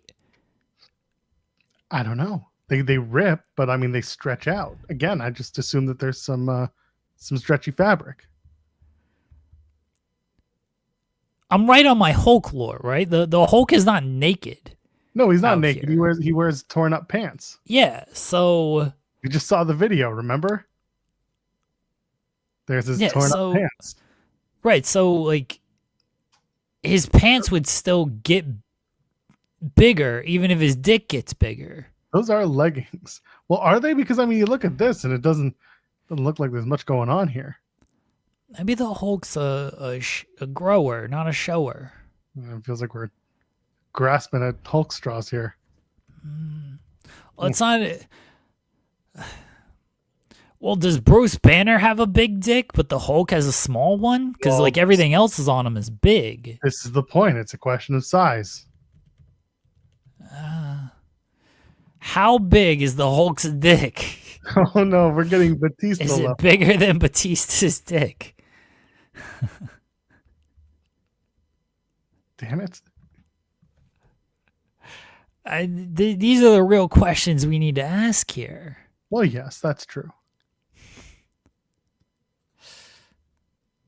Anyway, what else is there? John Cena came out at the top of the show. Speaking of Hulk, did you know that he played D3 football? Because he wanted you to know. Yeah. Yeah, he played D3 football at Springfield, Mass, whatever it was. And he talked about how he got the shit kicked out of him day after day because he was an offensive lineman. And that got him ready for WWE. Nothing else. Just football. I'm still stuck on the Hulk's dick. Well, you should probably get off of it.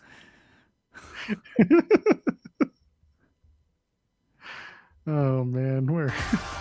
I gotta pop my dick, man.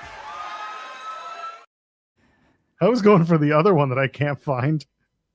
Oh. Oh, here it is. Big dick rider.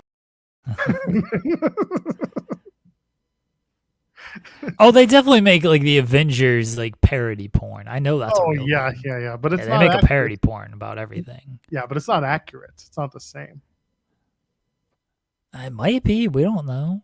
That's true. We got to ask. No, maybe we don't need to ask. Some things are just better left unasked. Let's see who played the Hulk in the Avengers parody porn, and then we can Assume it's one of the bald see headed. how big his dick is.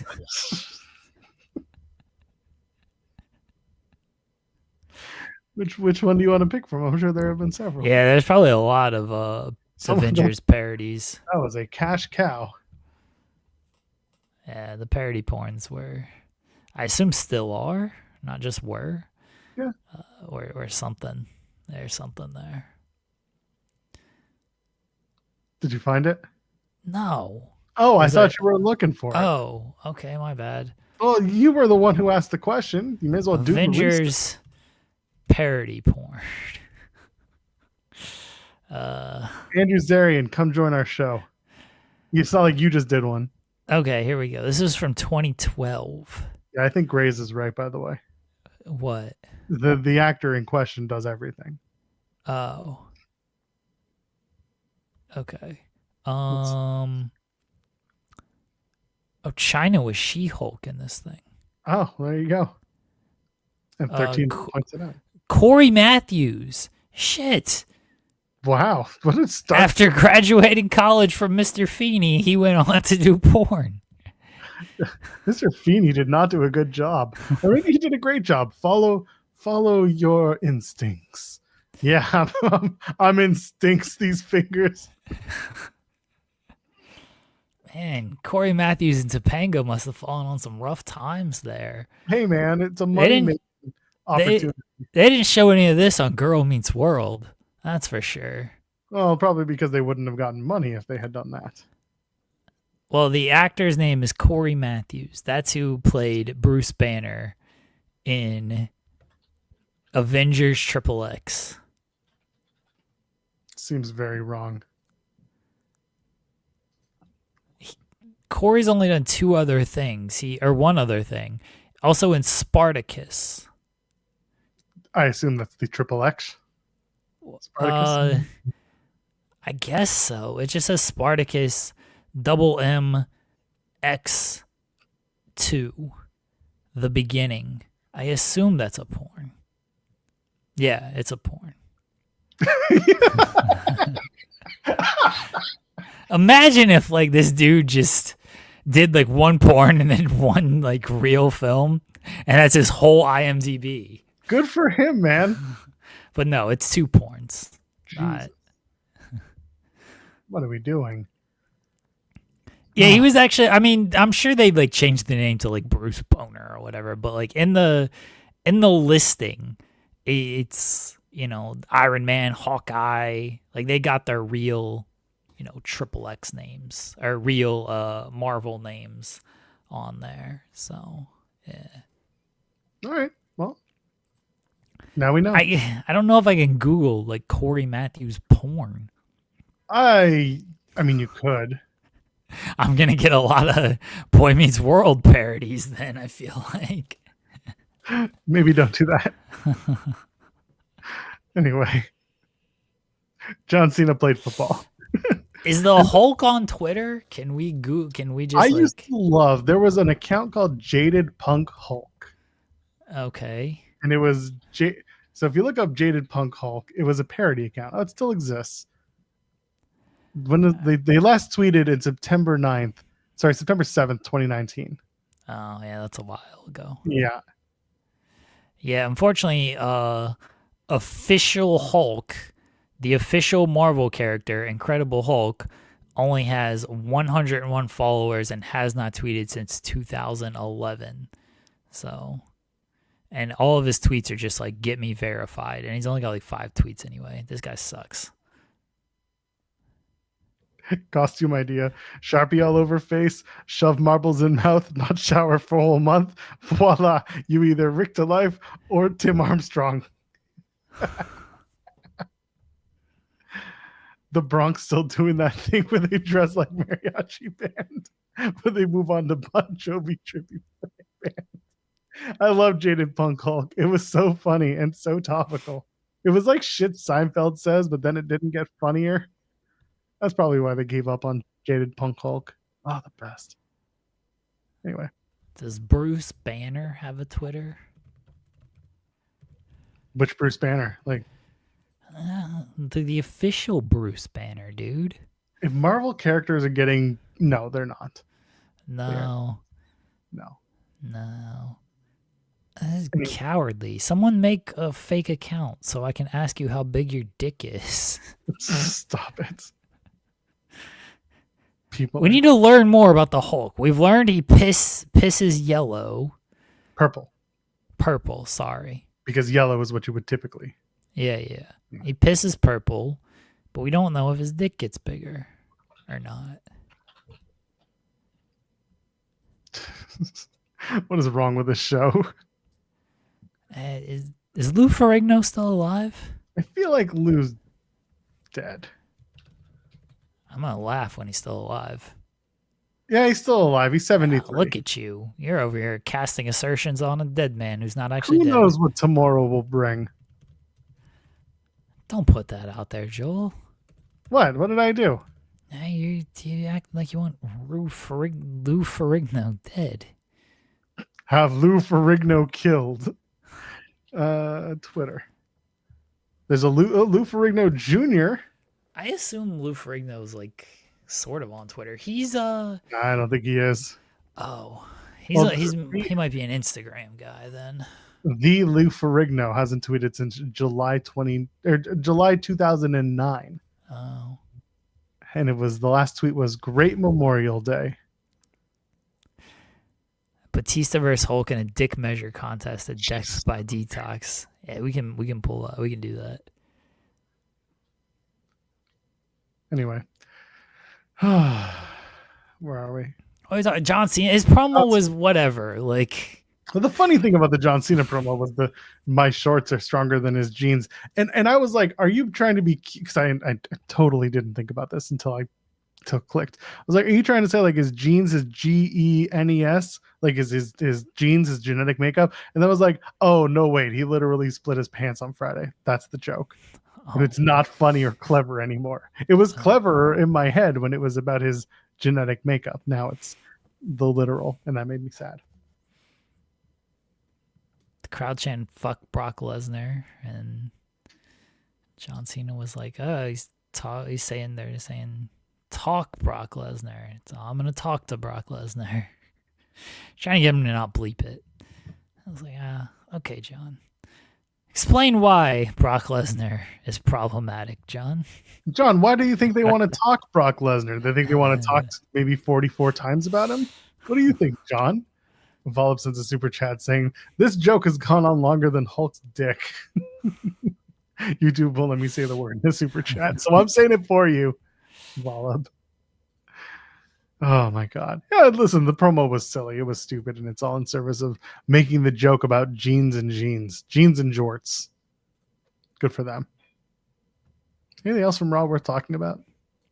There's still 3 Grande Americanos. Grande's Americano. And then they did the Spider-Man meme. Yeah, they had to force that on the camera. It was like they didn't know they were doing it until they had to explain it to each other that they were doing it. You could see, spoiler alert, Tyler Bate was very confused as to why they were doing it until he was like, oh.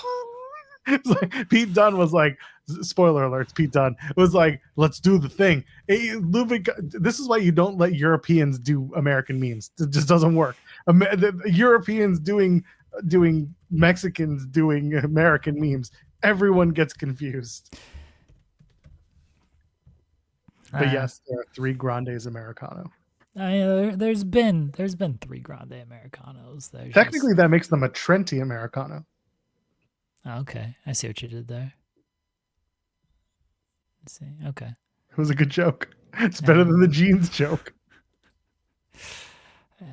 Yeah, Gable's never getting this gimmick back. He's honestly screwed. Could be a blessing if they want to bring him back as the wrestling machine, Chadrick Gable. They don't have ideas for Gable. They do not. They don't. This is the best opportunity they had. Yeah, and that was fine. 3 Americanos. 3 Amerimigos. Yeah. I would say the Ludwig Kaiser is a better Americano now. It's just better presentation. Yeah, it's a better presentation. Him actually, going down there and speaking the language and everything was better.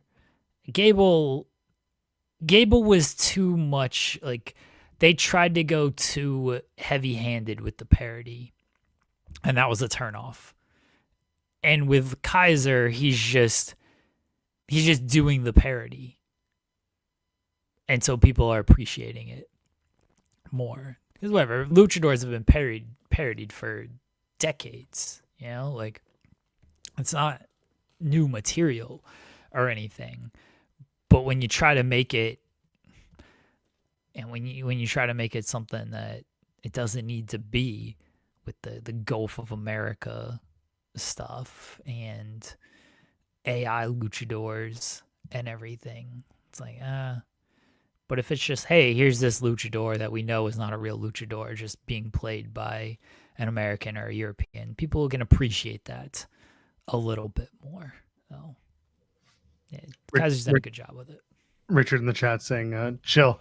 Lou Ferrigno is my buddy's uncle. Okay, tell your buddy to call Lou Ferrigno right now and have a wellness check just to make sure.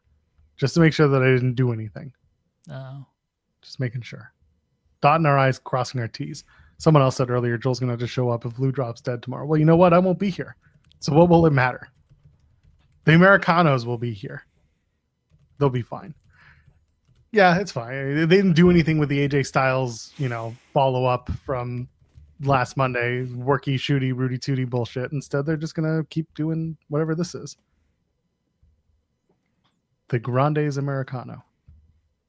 Anyway, Raw was fine. Raw was what it was. Raw ending at 9:30 was both a blessing and a curse. Felt good to be done early enough, but also freaked me out that I was like, what am I going to do with the rest of my evening now that I have gone through Raw and it's over? What will I do? The answer was clean up, but it was a long time. Yeah. I did not murk Lou Ferrigno. Not officially. Going over to AEW real quick. Thekla, Queen Aminata has a street fight now. Gonna watch those 2 women beat the shit out of each other on Wednesday night. That'll be fun. And Jerry Lynn is more over than the Acclaim reuniting. I went back and rewatched that segment, Jeremy. Yeah. That whole segment was more in service of Jerry Lynn getting over than it was putting the Acclaim back together. Well, every time the Acclaim were getting beat up, Jerry Lynn made the save. And he was getting beat down at one point. Fantastic stuff. I like that they're doing a street fight between Thekla and Aminata. But again, like we were talking about yesterday, it feels like Thekla's just going to win because she has the title shot on Saturday. And they should have, maybe done, just planned out a little bit better. But it's all good. I'm glad they've upped the stakes to doing a bigger blow-off match. between those two. And yeah, it's 3 hours of AEW tomorrow. Yeah, what a great rib they pulled on me. They're like, oh, we heard the guy who hates AEW is going to be in the crowd. We can't put him on the ringside to jaw jack with Dax and Cash because he'll probably say something funny. So instead, we're just going to make him sit through an extra hour of our show. And I'm going to just sit there and be like, yeah, it's fine.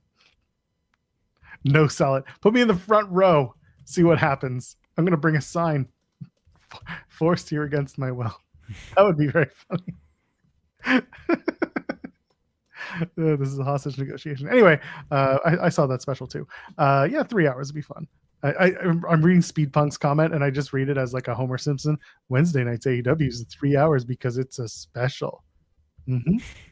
Why is it 3 hours? Because they're not doing Collision this week. They have an hour-long tailgate brawl, and if they're contracted for 4 hours of content, why not do 3 on one night and 1 on the other?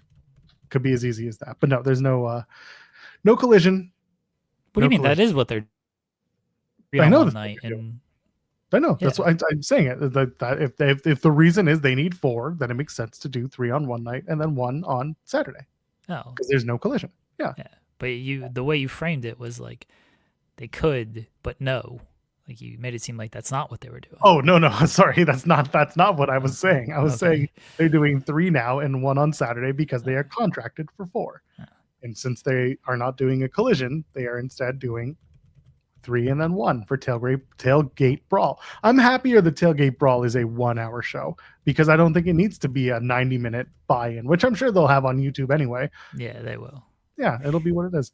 I'd rather be home sleeping right now. I'd rather be at the hotel. I'd rather be at Mandarin enjoying all you can eat Chinese food. I don't know what I'm going to do. Yeah, so this is the other thing about the Jerry Lynn saga with the Acclaimed. Is he going to replace Billy Gunn? Or is Billy Gunn going to come back when he realizes, oh, there's money on the merch table again? Let me back in, baby. Where's Billy Gunn? I think Billy returns. They should beat the shit out of Billy Gunn when he comes back. And they should play it off as, you just want to get in on the money. And then they're heels. Are they going to be heels? They should be heels. Okay. The Acclaim should absolutely be heels. That's the way I would play it. Again, Jerry Lynn being like, you both suck as singles wrestlers. Maybe consider going back to tag. Oh, I don't think they're going to be heels though. They're going to be baby faces. They should be heels. They should or either that or have just don't bring Billy back is really what I want. That's all. That's all you really care about is you just don't want Billy Gunn back. You're a Billy Gunn hater. I am a Billy Gunn hater. Billy he serves no purpose in AEW in 2025, especially the way he's been positioned. He does not serve a purpose. Someone's just like, oh, I like Billy Gunn. He's funny. Go watch his match with what's his face with Darby, Jay White. Jay White, thank you. Both those matches are great. Both those matches suck. Screw you. Go away. Anyway, NXT Homecoming is tonight. Shall we preview it? Bianca Belair has on this show. They do. Bianca Belair was announced for the show, so that is recent development. Rhea Ripley, Stephanie Vaquer, and now Lyra Valkyria. Lyra is going to be replacing Tiffany Stratton, who is, quote, not medically cleared for the match. They're going to take on Fatal Influence, JC Jane, Fallon Henley, Jasmine Nix. This is probably the main event, if I had to guess. Yeah. Rhea is the biggest star on this show. Kind of easily. Grayson Waller returns for the Grayson Waller effect with NXT champion Oba Femi and Ricky Saints. Sure, that'll devolve into someone going through a table or a screen. You think so? Yeah, probably Grayson Waller by Oba Femi. I really do think they're going to make Grayson Waller look like a big old bitch. Yeah, all right. Trick Williams and Carmelo Hayes reunite to take on Johnny Gargano and Tommaso Ciampa. Do you have Bobby Roode do something going into this match, coming out of this match? Special guest timekeeper, special guest bell ringer. I don't know what they're gonna do with Roode. Like they just want to play the theme. I don't think they all care. They wanted to. They're gonna bring him out. They're just gonna bring him out for an appearance. Why would they announce Bobby Roode? Wouldn't it have been better if it was a surprise? Yes, but also you want to give them surprises, but you also want to give them a reason to tune in. And I get that there are a lot of things now But it's the more that you give ahead of time, it seems to be affecting the ratings positively. Again, going back to the should AJ Lee have been like this super surprise or should have been a surprise that you kind of saw coming moment, that's kind of what they're doing. The surprise is what is he going to do, not he's going to appear. And of course, some people will get their hopes up and be like, maybe he's going to interject himself in this and we'll get another Bobby Roode match. But most people are hopefully smart enough to be like, they'll play the theme. It'll be fun.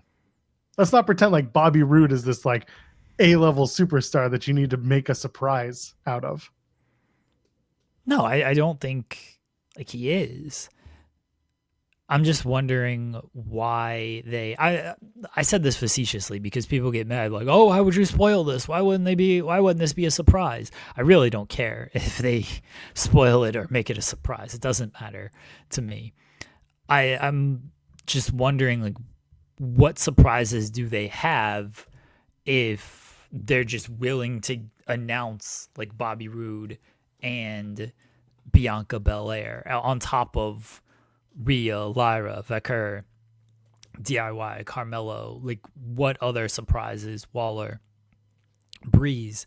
They've already announced so many people for this, but they also did promise surprises. Like that was part of the thing. So who else do they possibly have to show up and what do they do in this? Like, is the Undertaker count for a surprise? I feel like he's on the show every other week at this point. No, you know why he doesn't count as a surprise? Because he's already done stuff with most of the roster at this point. Why bring him out? Honest to God, you know what the surprise is? It was on Friday when Nick Aldis was like, the tag champions are defending on the show, which I had mentioned. Like I had mentioned, it feels like that'll be a homecoming match. Charlotte Flair and Alexa Bliss made the, starts in NXT, blah, blah, blah, against Izzy, Dame, Tatum, Paxley. They're, the up and coming heel tag team. Like it made perfect sense. And then you and I kind of talked about, well, they're not advertising it. So maybe it's not at the show and it's not being advertised for No Mercy. And then Nick Aldis is just like, oh, by the way, this match is on Friday or this match is on Tuesday. We just announced it on Friday. It's like, huh? The surprises are the matches, not the surprises are like what the appearances are for and what the outcomes of the match are. That's really how it is, like at this point. Regal, yeah, he'll probably do something like a he'll send an iPad video, it's fine. Segment. Who else from the black and gold era do they have that can show up here? Killer Cross. I was just say Karrion Cross. Bald head and all. Yeah. Or it's gone. It's going to be Oralist Karrion Cross. By the way, can we figure this out? Was that was Shinsuke in the background of the Sami Zayn promo on Friday, right? Yeah. Okay, I'm not crazy because people were trying to be like, oh, it's the White Six. I'm like, no, that was very clearly Nakamura. Okay, It was Shinsuke. I'm not crazy. Okay, just making sure. I for other reasons, yes. North American Championships on the line, by the way. Ethan Page defends against the aforementioned Tyler Breeze. That's a fun match. They just announced Sami Zayn, so there you go. Oh, there you go. That's really all they're doing. They're announcing all these people who are going to show up and have little moments, and it'll be a good time. You took a break at the time when I was letting the cleaners in. Thank you for that. Okay. Anyway. So there's Andrade as a former NXT champion. Please. NXT. I don't know. Let's take a look at the NXT champions through the years. See who could be part of this. Balor. You can bring Seth Rollins in. Big E. I don't think Seth is doing this. Drew McIntyre. Cody's just gonna show up for the sake of just fucking showing up. Aleister Black. There's someone you can bring in without consequence. Yeah. What's Keith Lee up to? Don't answer that question. You'll get a tirade of tweets. Braun Breaker, he's a former champ. Yeah, I don't know if Braun's going to show up. Dolph Ziggler, remember that? Oh, yeah. Nick Nemeth on NXT, baby. We're going to do it. We got Mello. You got Trick. Uncle Howdy. Yeah, Bo Dallas just shows up. And he comes out as Bo Dallas. I'm here for it. I will live for They this. could do all the division, honestly. I mean, Bronson wasn't an NXT champion, but he was a North American champion. Perfect. There you go. Yeah, they could do all the division. Big E wasn't like outwardly advertised, but it wouldn't shock me if he shows up. Yeah, why not? Good for Big. Mike Birbiglia. Anyway, yeah, that's NXT. It'll be a fun show. Surprises. I won't be here tomorrow. Jeremy and SP3 will. I doubt they'll talk any NXT, but Nah, sure we'll have some NXT to talk about. Are you making the thumbnail? For tomorrow? Yeah. Yeah. I leave at 11 o'clock. Like my train leaves at 11 in the morning. Oh, okay. I can't be two places at once. I thought about doing part of the show and then, leaving, but I'm not doing it. Oh. We have other things that are going to stop me from running from the grind. Well, I'm running to a train station so I can go do my job, my other job for this website, which is, I don't know. You'll see a bunch of shorts and stuff, I guess. I'll edit some video while I'm on the way. Get this new camera up to snuff. All right. This new 4K camera that shoots at 100 megabits per second. Yeah, the Undisputed Era is going to show up tonight. Bobby Fish, baby. Can you imagine if it's just Bobby Fish? They hit the Undisputed Era theme, and it's just Bobby Fish who comes out. He says, "Where's the lie?" And everyone's like, "Wrong show." That's what I'm here for. Oh, yeah, that's what I want. That is exactly what I want. All right. If you don't like NXT, I don't care. But either way, it's entertaining for some. Go do whatever you're going to do. Jeremy, anything you want to plug before we get out of here? I don't think so. Perfect. Go enjoy whatever you're going to enjoy.